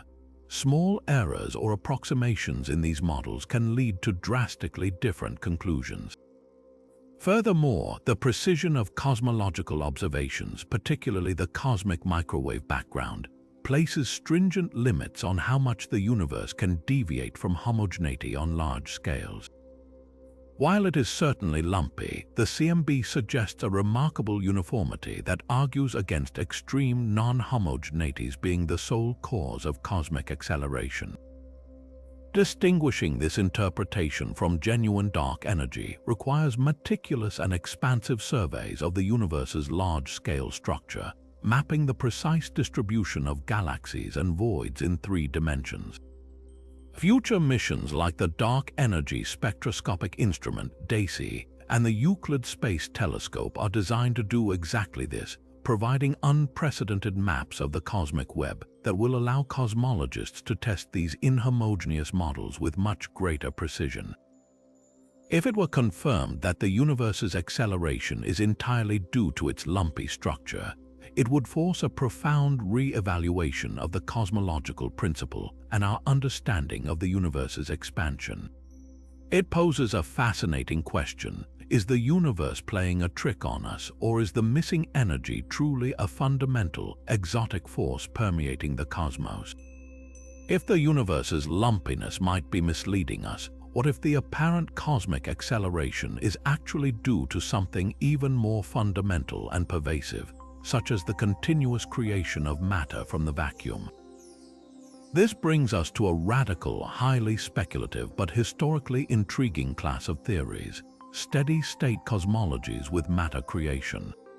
Unlike the Big Bang model, which posits a universe evolving from a hot, dense state, steady-state theories propose that the universe, while expanding, maintains a constant average density over time. It looks essentially the same at all times and in all places. To maintain this constant density in an expanding universe, new matter must be continuously created, seemingly out of nothing, filling the voids left by expansion. This bizarre idea, once a major rival to the Big Bang, has found a peculiar new life in attempts to explain dark energy. The original steady-state theory, championed by Hermann Bondi, Thomas Gold, and Fred Hoyle in the mid-20th century, was elegant in its simplicity. It explained the expanding universe not as a result of an initial explosion, but as a continuous process. As galaxies moved apart due to expansion, new hydrogen atoms would spontaneously appear in the empty space between them, eventually clumping to form new stars and galaxies, ensuring the universe always looked fundamentally the same. This continuous creation was the C-field creation field in Hoyle's later refinements. While the original steady-state model was famously disproven by the discovery of the cosmic microwave background, the afterglow of the Big Bang, and the evolving nature of galaxy populations, galaxies in the past looked different from galaxies today. Its core idea of matter creation has been revisited in the context of dark energy. In modern interpretations, the concept isn't necessarily about a full return to the original steady-state model, but rather borrowing the idea of continuous matter or energy creation from the vacuum as a source for the observed cosmic acceleration. Instead of new hydrogen atoms, imagine a process where the vacuum itself constantly generates a tiny amount of new dark energy, or perhaps even exotic particles that contribute to the universe's expansion. If this creation process is uniform and pervasive, it could provide the continuous push needed to accelerate the expansion. The attraction of such models is that they offer a physical mechanism for dark energy that doesn't rely on a cosmological constant, which has the fine-tuning problem, or a dynamic field that needs a specific initial condition. Instead, the acceleration becomes an inherent, ongoing property of spacetime's interaction with the vacuum. Some models propose that the universe's accelerated expansion is a manifestation of the vacuum constantly, giving birth to new particles or energy, thereby effectively increasing the total energy density of the universe over time in a way that drives acceleration. This could be linked to quantum processes where the very act of vacuum fluctuating gives rise to macroscopic effects. For instance, some theories propose that the universe is not truly empty, but rather a sea of virtual particles constantly popping into and out of existence. If there's a slight imbalance in this process leading to a net creation of energy, it could serve as the source of dark energy. This would be a continuous process, ensuring that the dark energy density remains roughly constant even as the universe expands, which is consistent with observational data. However, despite its conceptual elegance in avoiding the fine-tuning of the cosmological constant, modern steady-state-like models with matter creation face enormous theoretical and observational challenges. The biggest theoretical hurdle is explaining the mechanism of spontaneous creation without violating fundamental conservation laws, particularly the conservation of energy. While quantum mechanics allows for particle creation and annihilation, these typically occur within the constraints of quantum fields, and a net macroscopic creation from literally nothing is highly problematic in conventional physics. How does this energy enter the universe? What is the source? These questions remain largely unanswered in such models. Observationally, the precision of modern cosmology makes it incredibly difficult for matter creation models to align with all data. Unlike the original steady-state theory, which predicted a non-evolving universe, modern observations clearly show cosmic evolution. The universe was hotter and denser in the past, elemental abundances were different, and galaxies have evolved significantly over cosmic time. Any matter creation model attempting to explain dark energy must be subtle enough not to contradict these well-established facts. Furthermore, the growth of cosmic structures and the precise patterns in the cosmic microwave background are exquisitely sensitive to the universe's energy content and its evolution. While some matter creation models can be tuned to match certain aspects of the data, achieving a fit across all cosmological probes with the same level of precision as the standard lambda CDM model remains a significant challenge. The historical lesson of the original steady-state theory, that continuous creation struggles to explain a dynamic, evolving universe, serves as a powerful reminder of the stringent tests any such theory must pass. If continuous creation points to a dynamic vacuum, then another set of theories looks beyond our universe for answers, suggesting that the missing energy isn't missing at all, but simply residing elsewhere, multiverse and landscape scenarios. Imagine our universe not as a singular, isolated entity, but as one among an infinite number of universes, each with its own unique laws of physics, fundamental constants, and initial conditions, all nestled within a vast, overarching multiverse.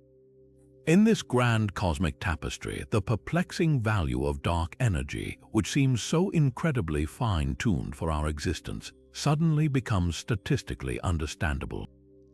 It's not a mystery to be solved by new physics within our universe. It's a selection effect, a consequence of our existence within a specific corner of this cosmic landscape. The concept of a multiverse arises naturally from several theoretical frameworks.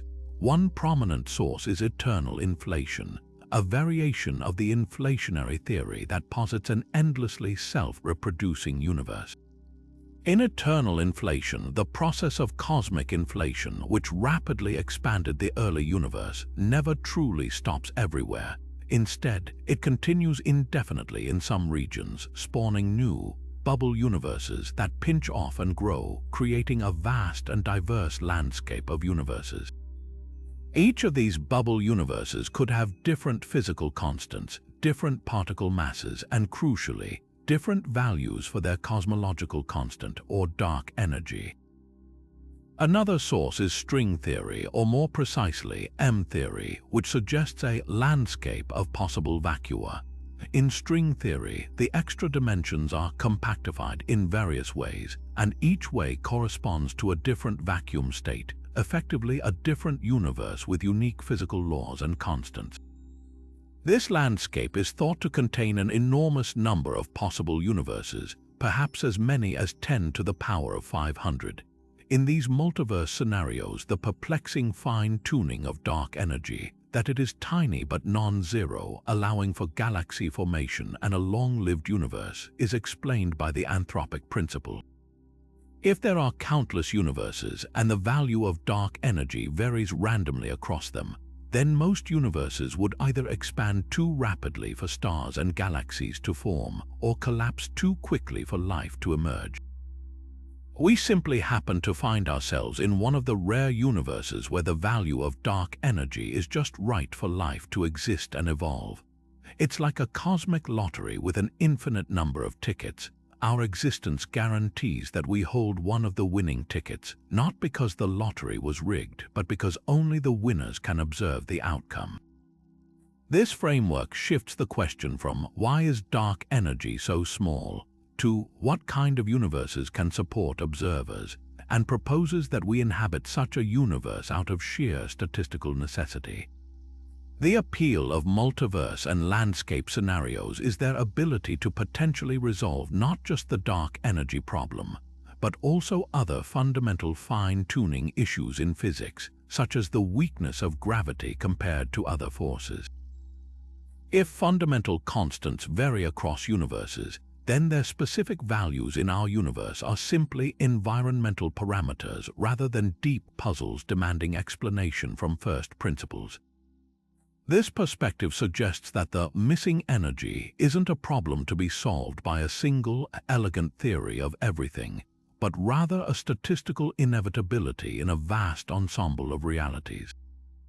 It transforms the quest for a unique and fundamental explanation for cosmic parameters into a statistical demographic study of the multiverse. However, the major challenge for multiverse and landscape scenarios, and the reason they remain highly speculative, is their lack of direct testability. By definition, other universes are typically beyond our observable horizon, making them inaccessible to direct experimentation or observation. This raises fundamental questions about whether such a concept falls within the realm of falsifiable science.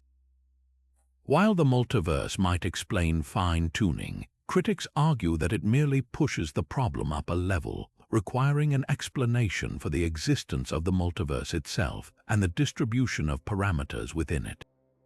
Furthermore, precise cosmological observations continue to refine the value of dark energy.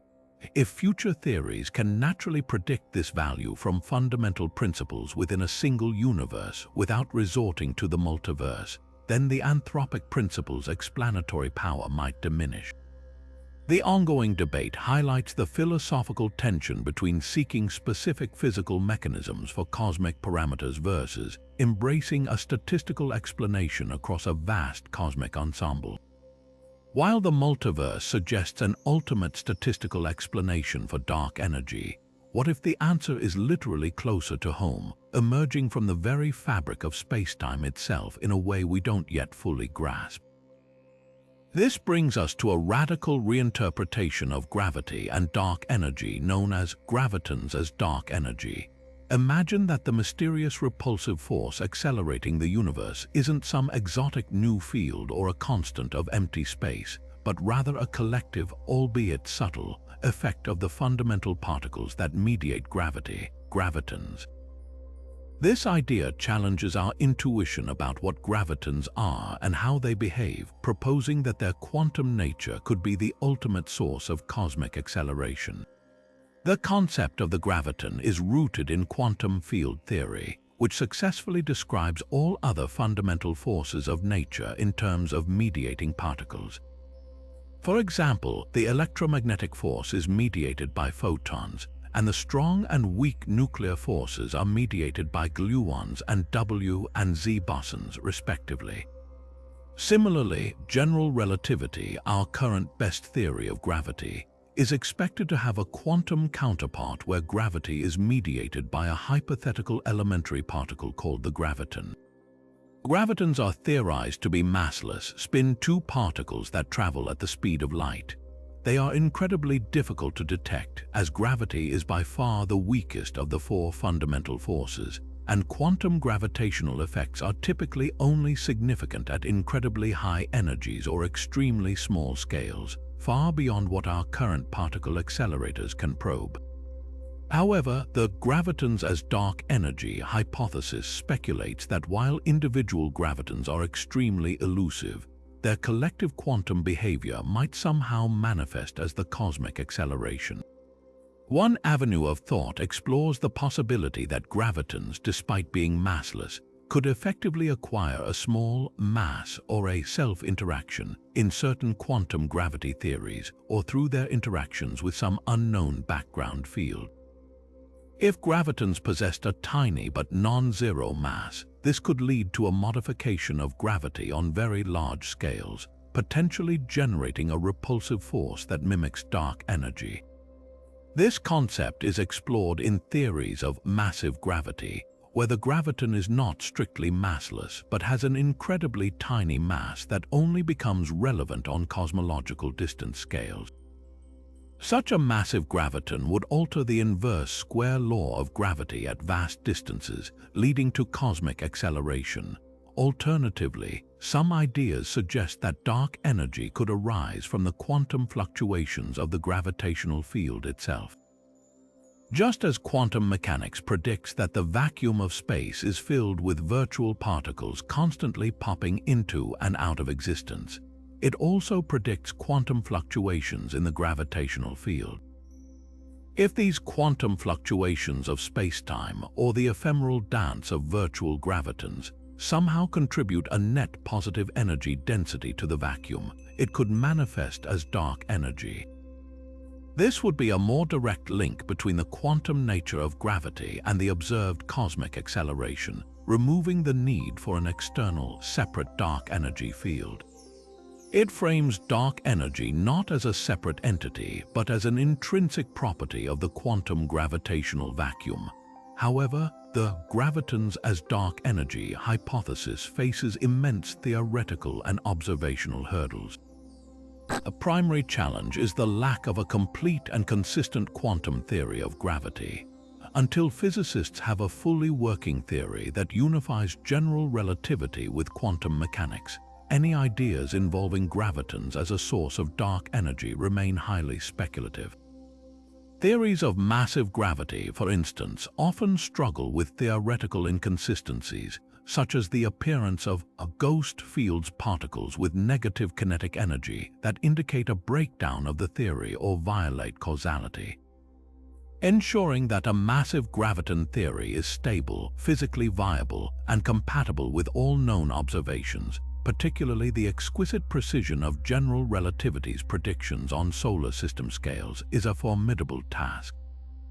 Observationally, directly detecting gravitons is currently far beyond our technological capabilities, making direct verification of this hypothesis impossible for the foreseeable future. Indirectly, any observable effects of gravitons acting as dark energy would have to manifest as subtle deviations from the standard lambda CDM model's predictions for cosmic expansion or structure formation. For example, some massive gravity theories predict that gravitational waves might travel at a slightly different speed than light, or that their polarization states might differ from what general relativity predicts. Current observations from gravitational wave detectors like LIGO and Virgo strongly suggest that gravitational waves travel at the speed of light, placing tight constraints on any massive graviton theories.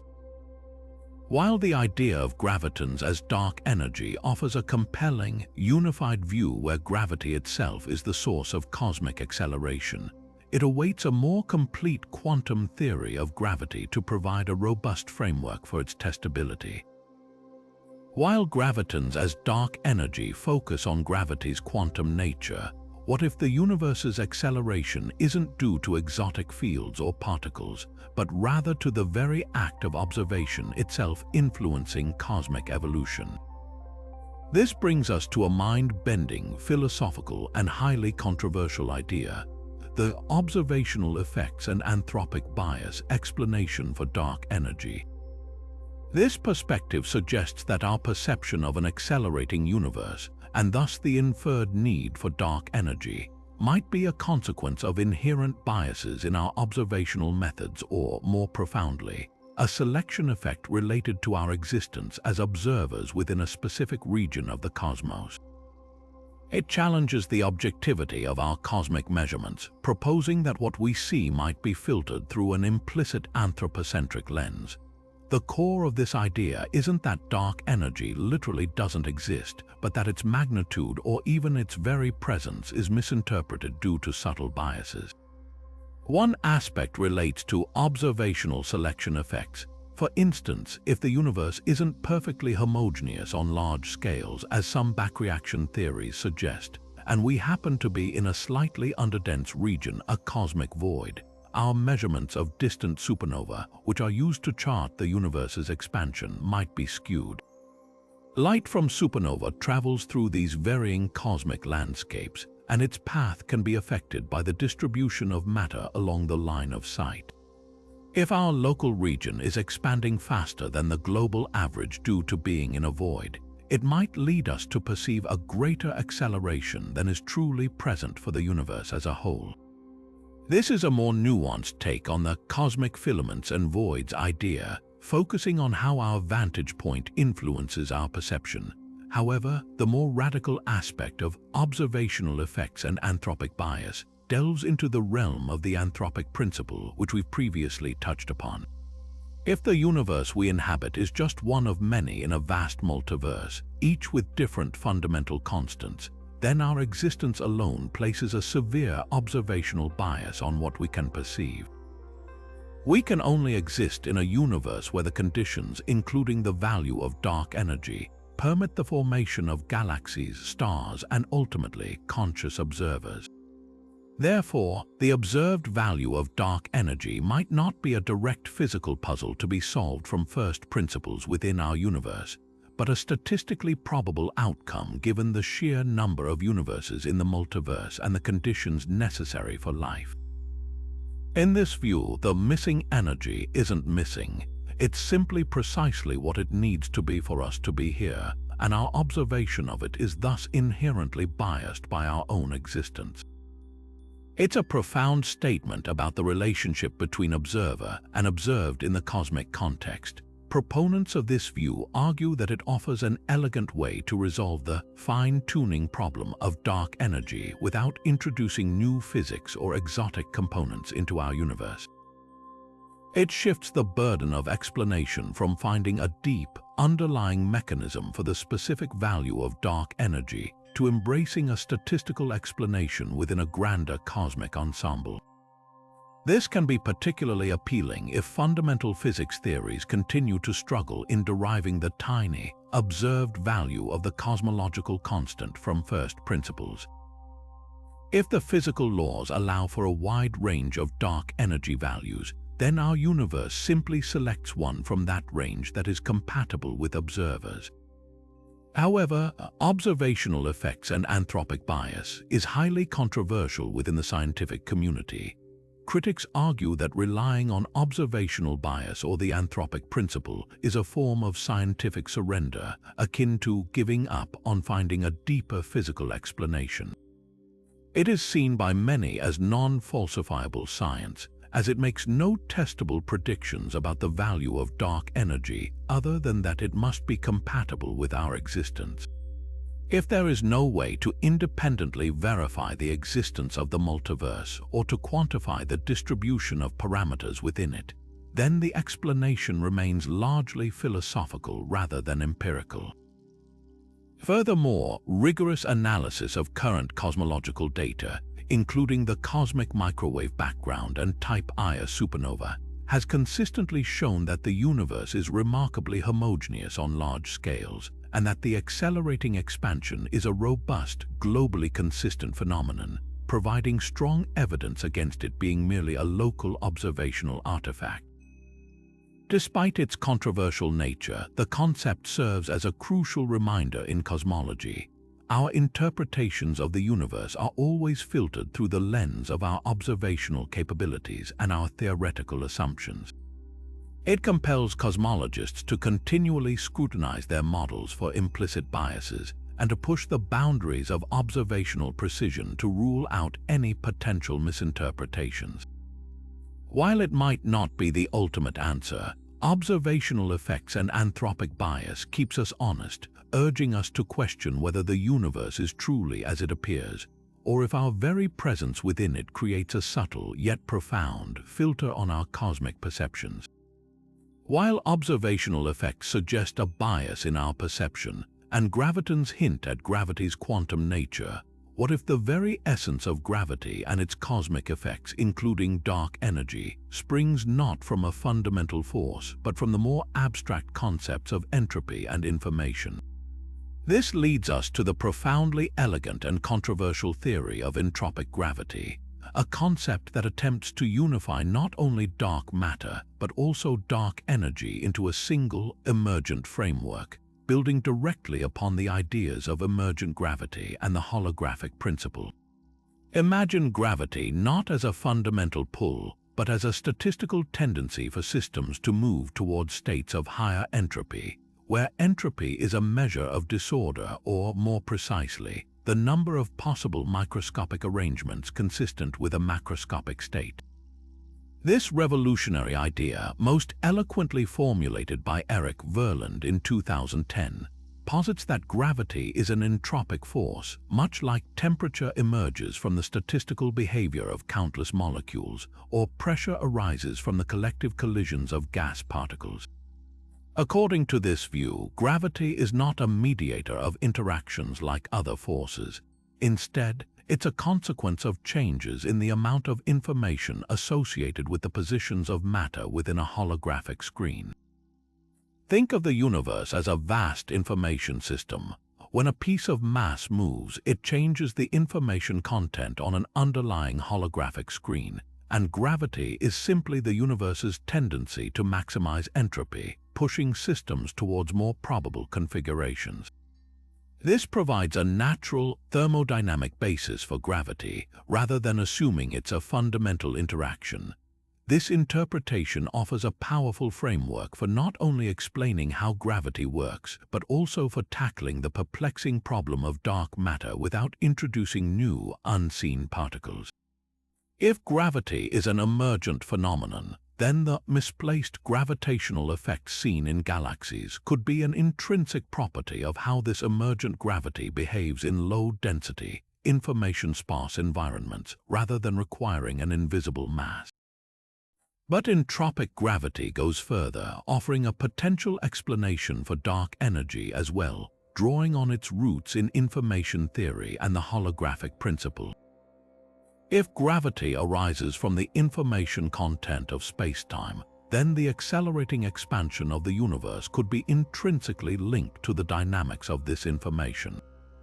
One intriguing possibility is that dark energy is a manifestation of the entropy associated with the expansion of the universe itself. As space expands, new bits of information are effectively created on the holographic screen, and the universe's tendency to maximize this information, or entropy, could drive the accelerating expansion. This would mean that dark energy isn't a separate, exotic field, but a consequence of the universe constantly trying to reach a state of higher entropy, pushing its boundaries further and further out. It's a cosmic drive towards ever-increasing disorder, with the outward push of dark energy being the visible manifestation of this fundamental entropic imperative. The holographic screen concept is central to this interpretation. Imagine our three-dimensional universe being projected from information encoded on a two-dimensional boundary, much like a regular hologram. This boundary or screen contains the fundamental degrees of freedom that give rise to our reality. In entropic gravity, changes in the density of information on this holographic screen, particularly on very large scales, are what generate the gravitational force. When the universe expands, it's effectively stretching this holographic screen, and the energy required to stretch it, or the entropy generated by this expansion, could be precisely what we observe as dark energy. This elegantly ties dark energy directly to the fundamental nature of spacetime and information, rather than requiring a separate energy component. It offers a profound reinterpretation of dark energy, not as an alien force, but as an inherent thermodynamic property of an expanding universe. However, entropic gravity, despite its intellectual appeal and potential to unify cosmic mysteries, remains a highly speculative theory facing substantial theoretical and observational challenges. While the framework provides a compelling narrative, developing it into a precise, mathematically rigorous theory that can make testable predictions across all scales from the quantum realm to cosmology is a formidable task. One of the main hurdles is reconciling it fully with the established successes of quantum field theory and the standard model of particle physics. Furthermore, making precise observational predictions that clearly distinguish entropic gravity from Einstein's general relativity, or from the standard dark energy models like the cosmological constant, is incredibly difficult. For entropic gravity to be testable, it needs to predict subtle deviations from either Newton's law of gravity on small scales or general relativity on cosmological scales that are unique to its framework. Researchers are looking for such deviations. For example, some models of entropic gravity predict subtle modifications to gravitational interactions in high-density environments, or a specific kind of modified inertia that could be observed in laboratory experiments. Cosmologically, if dark energy truly arises from entropic principles, it might behave differently over cosmic time than a simple cosmological constant, leading to a varying equation of state that could be probed by future, high-precision astronomical surveys. The precise behavior of cosmic expansion, the growth of large-scale structures, and even features in the cosmic microwave background could potentially carry the unique fingerprints of an entropic origin for gravity and dark energy. While still very much in its infancy compared to more established theories, entropic gravity offers a truly radical and fascinating perspective, inviting us to reconsider the most fundamental forces of the universe as statistical manifestations of an underlying informational reality, with the universe's missing energy as a direct consequence of its ceaseless drive towards maximizing its entropy. If entropic gravity suggests that spacetime itself is a thermodynamic consequence, then other theories propose that the missing energy comes not from a reinterpretation of gravity within our known dimensions, but from gravity's interaction with dimensions beyond our everyday experience. This brings us to brain cosmology and its intriguing explanation for dark energy.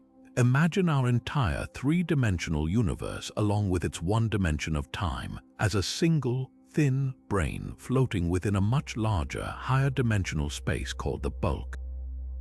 In this mind-bending scenario, all the particles and forces we interact with, light, electromagnetism, and the strong and weak nuclear forces, are confined to our brain. But gravity, uniquely, is not. Instead, gravity is free to leak or propagate into these extra dimensions of the bulk, affecting how it behaves in our own universe and potentially mimicking dark energy. The concept of extra dimensions has a rich history in theoretical physics, particularly within string theory and M-theory, which propose that the universe fundamentally exists in 10 or 11 dimensions. While most of these extra dimensions are thought to be compactified, meaning curled up into incredibly tiny, unobservable loops, brain cosmology offers a different take. In this framework, our universe is a D-brane, a type of extended object in string theory within a higher dimensional space. One of the most famous and influential models in this category is the Randall-Sundrum model, proposed by Lisa Randall and Raman Sundrum in 1999. These models suggest that there could be one or more large, uncompactified extra dimensions, but that gravity's strength is diluted as it spreads into these dimensions. In the Randall-Sundrum model and its variants, the extra dimension isn't necessarily small and curled up. Instead, it could be infinite, but our universe, the brain, is embedded in a way that warps gravity. This warping ensures that gravity appears strong on our brain at short distances, mimicking its behavior within our solar system, but rapidly weakens as it leaks into the bulk. This warped geometry of the extra dimension is key. Because gravity can spread out into the extra dimension, it appears weaker to us in our four-dimensional universe than it intrinsically is. This weakening effect becomes more pronounced over larger distances. So, when cosmologists measure the expansion of the universe on vast scales, the leakage of gravity into the bulk could create an effective gravitational repulsion that mimics dark energy. It's not that there's a mysterious energy pushing the universe apart. It's that gravity itself is behaving differently due to its access to these hidden dimensions. This provides an elegant solution to the dark energy problem without needing new fields or a cosmological constant within our brain. The accelerated expansion is simply a manifestation of the universe's interaction with its higher dimensional environment. The implications of brain cosmology extend beyond just dark energy. It also offers a potential solution to the hierarchy problem in particle physics, which is the puzzling discrepancy between the weakness of gravity and the strength of other fundamental forces. If gravity is allowed to leak into extra dimensions while other forces are confined to our brain, then its apparent weakness in our four-dimensional world can be explained by its dilution across the larger bulk space. This makes gravity seem incredibly weak to us because we only experience a fraction of its true power. This unified approach to two major problems in physics, the dark energy puzzle and the hierarchy problem, makes brain cosmology particularly appealing to theoretical physicists seeking a more unified understanding of reality. However, like all theories venturing into extra dimensions, brain cosmology faces significant observational and theoretical challenges. Precisely determining the number and nature of these extra dimensions and how they would affect our universe is a complex task. One potential observational signature of extra dimensions could be the modification of gravity at very small distances. If the extra dimensions are not perfectly infinite or warped in a specific way, gravity might deviate from Newton's inverse square law at sub-millimeter scales. Laboratory experiments are currently searching for these tiny deviations, constantly refining the limits on the existence of extra dimensions. So far, no deviations have been definitively found, placing tight constraints on many brain world models. Another crucial test lies in the very early universe and the cosmic microwave background.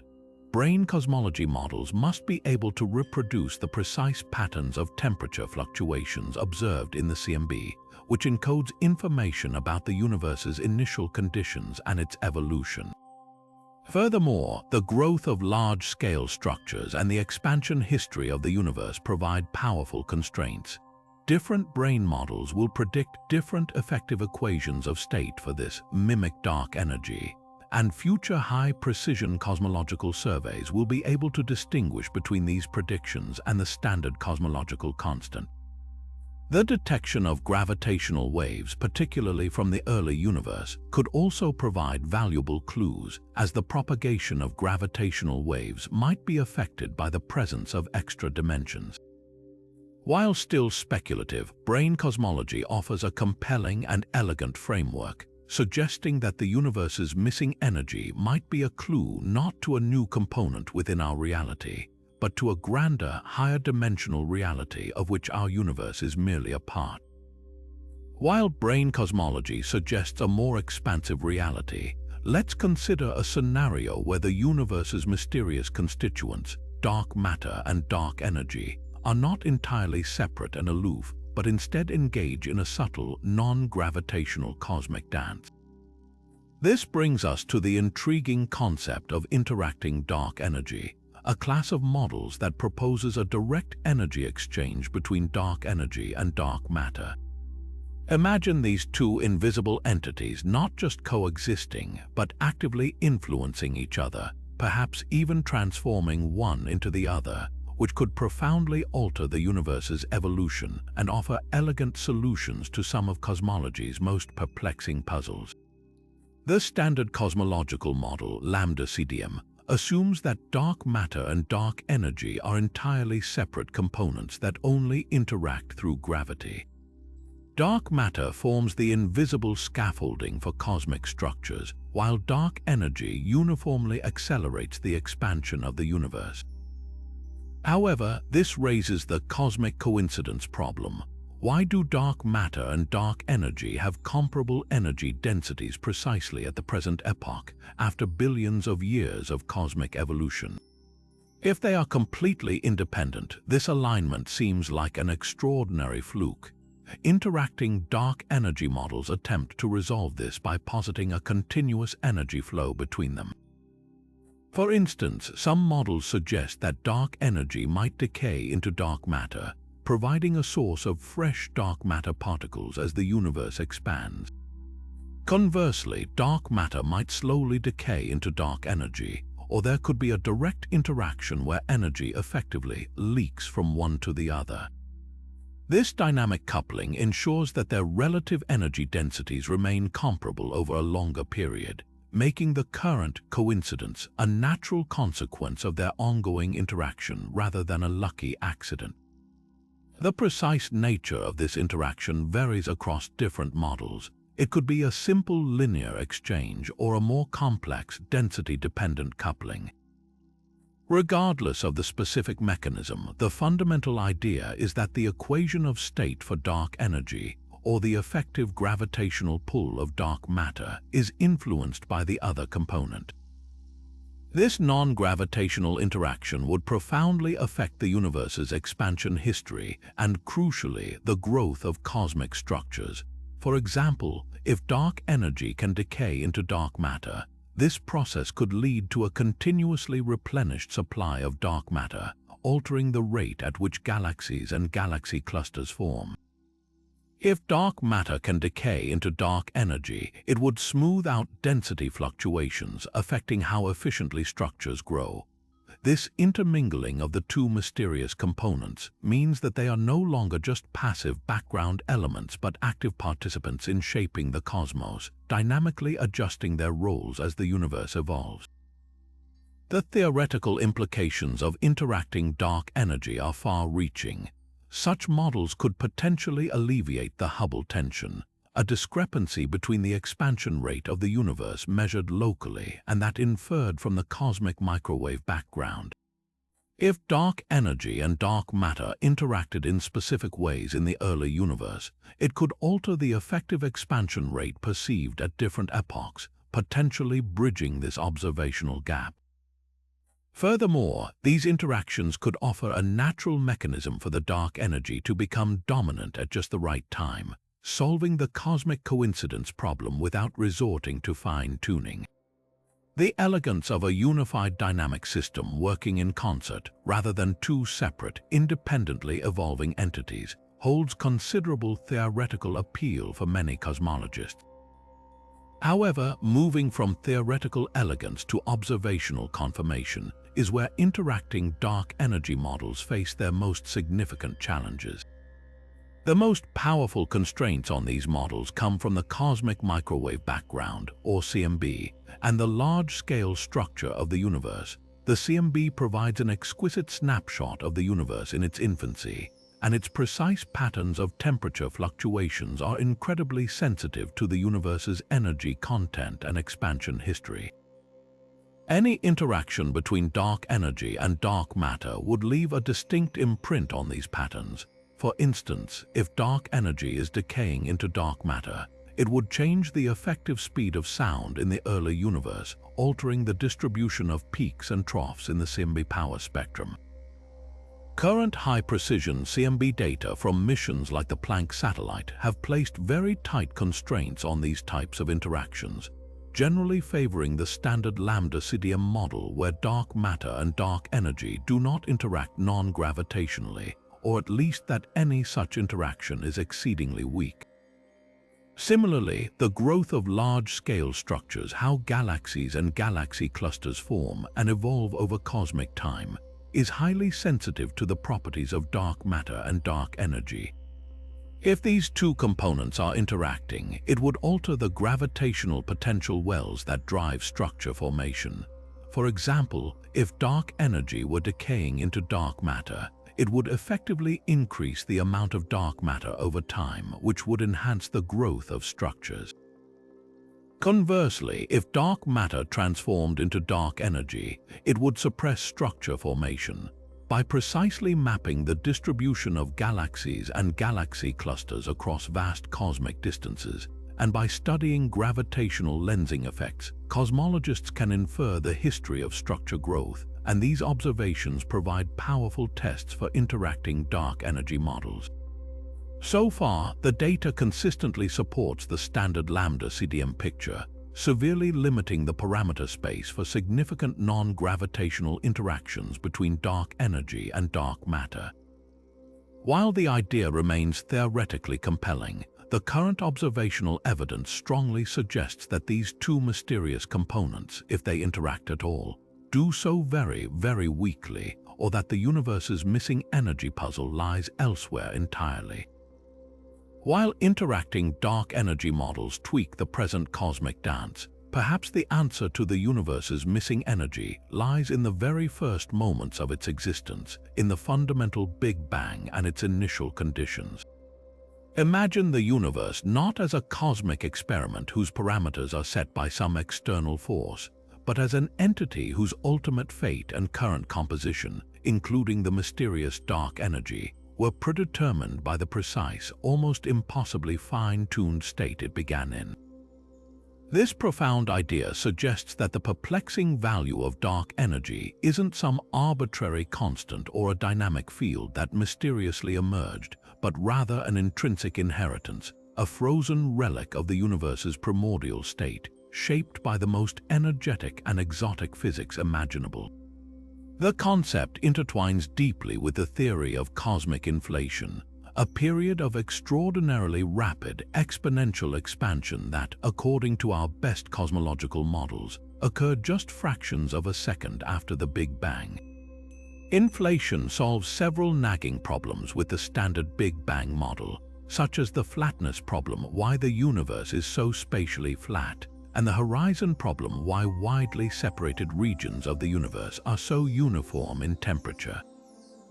But crucially, inflation also provides a mechanism for setting the initial conditions for everything that follows, including the vacuum energy density, the very source of dark energy.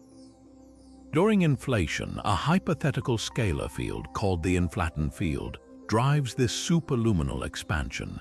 As the inflaton field slowly rolls down its potential energy landscape, it converts its enormous potential energy into the hot, dense plasma that eventually cools to form all the matter and radiation we see today. However, the value of the vacuum energy, which we now identify with dark energy, could have been determined by the precise shape of this inflaton potential and the way the field settled after inflation. It implies that dark energy isn't a current mystery but a fossil from the earliest cosmic epoch, whose value was essentially locked in before anything else even began to form. One of the most compelling theoretical frameworks that tie dark energy to initial conditions is the landscape of string theory, or more broadly, M theory. As we discussed earlier, string theory suggests that our universe might be one of an enormous number of possible realities, each corresponding to a different vacuum state in a vast landscape of possibilities. These different vacuum states arise from the countless ways that the extra dimensions predicted by string theory can be compactified or curled up. Each compactification leads to a unique set of fundamental constants and particle properties, and crucially, a unique value for the vacuum energy density.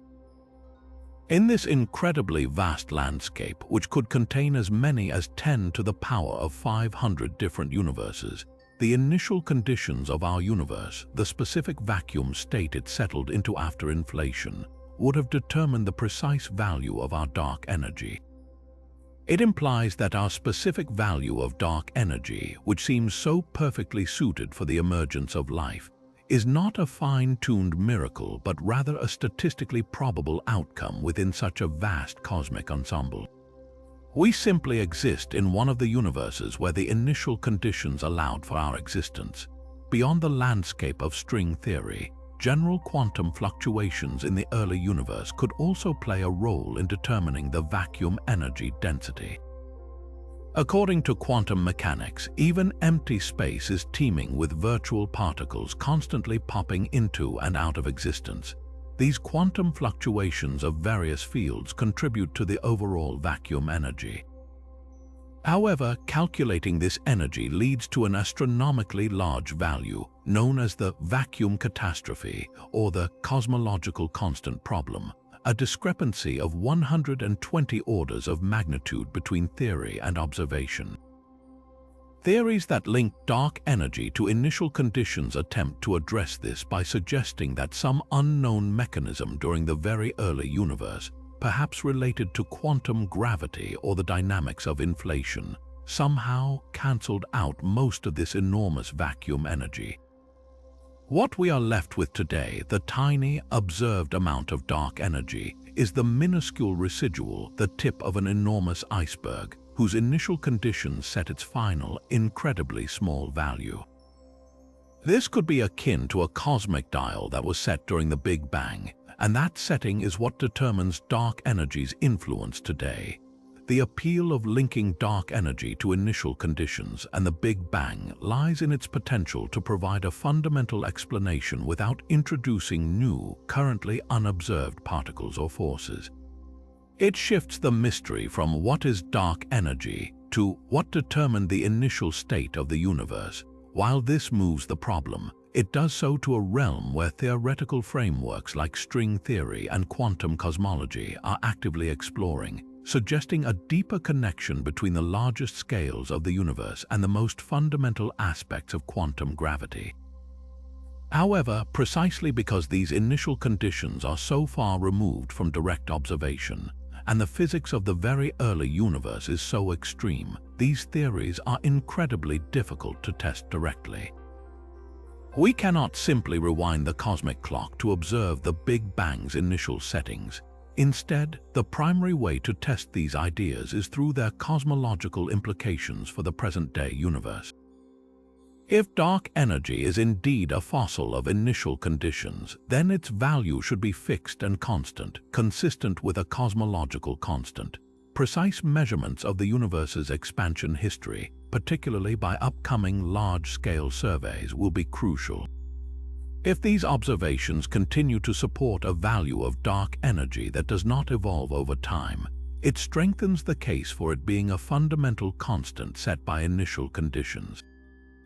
Conversely, if dark energy is found to be dynamic, evolving over time in a way that differs from a constant, it would challenge the idea that its value was simply fixed at the Big Bang.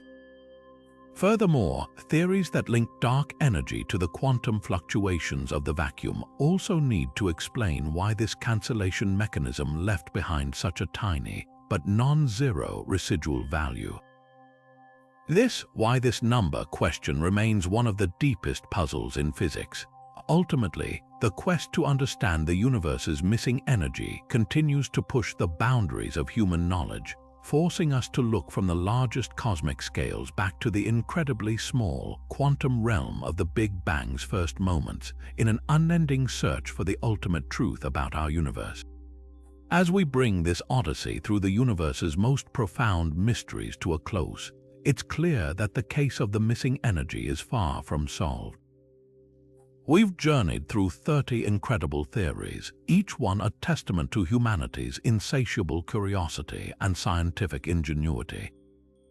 From the elegant simplicity of the cosmological constant, Einstein's biggest blunder that made a dramatic comeback, to the dynamic complexities of quintessence and the terrifying implications of phantom energy, we've seen how physicists wrestle with the very nature of space and time as the source of dark energy. We've explored radical ideas that challenge the very fabric of our understanding, questioning whether gravity itself is truly fundamental, or if it merely emerges from deeper principles like entropy, or if our universe is merely a brain floating in a higher dimensional bulk. These aren't just abstract equations, they are frameworks that could redefine our place in the cosmos, painting a picture of a universe far more intricate and surprising than we once imagined. The quest for dark matter has been equally wild and diverse, spanning the furthest reaches of theoretical physics. We've hunted for exotic new particles from the supersymmetric realm of WIMP and the elusive action to the ghost-like sterile neutrinos that could be warm dark matter. We've even considered the possibility that dark matter isn't a particle at all, but a collective wave of fuzzy dark matter, or perhaps even ghost remnants of the Big Bang itself in the form of primordial black holes. Imagine the sheer audacity of suggesting our universe has a mirror twin, or that dark matter and dark energy are merely two faces of a single chameleon-like dark fluid that changes its cosmic role. Each of these theories, wild as some may seem, offers a glimpse into the creative brilliance of scientists pushing the boundaries of what's possible, trying to peel back the layers of cosmic invisibility. They highlight that the universe's missing energy isn't a single, simple puzzle, but a multifaceted enigma that demands a tapestry of diverse and fascinating explanations. What's truly striking about this intellectual journey is the sheer diversity of approaches and the scales at which scientists are seeking answers. From the smallest, most fundamental particles predicted by quantum mechanics to the grandest structures of the cosmic web, and from the earliest moments of the Big Bang to the universe's ultimate fate, every corner of reality is being interrogated. It's a powerful reminder that our understanding of the universe is still evolving. The discovery of dark energy's existence less than 3 decades ago revolutionized cosmology, showing us that what we thought we knew was only a tiny fraction of the truth. We are living in a golden age of cosmology where new powerful telescopes, advanced particle accelerators, and sensitive gravitational wave detectors are constantly bringing in data that will confirm, constrain, or decisively rule out many of these fascinating theories. The coming years promise to be incredibly exciting as scientists meticulously sift through this mountain of information, searching for the subtle clues that will unlock the universe's deepest secrets. So, as we look up at the night sky, now perhaps with a renewed sense of wonder and mystery, remember that the vast emptiness we perceive is teeming with unknown forces and invisible matter, pushing and pulling, shaping galaxies and accelerating the very expansion of spacetime.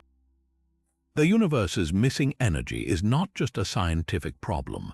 It's a profound philosophical challenge, forcing us to confront the limits of our knowledge and inspiring us to imagine possibilities far beyond our current grasp.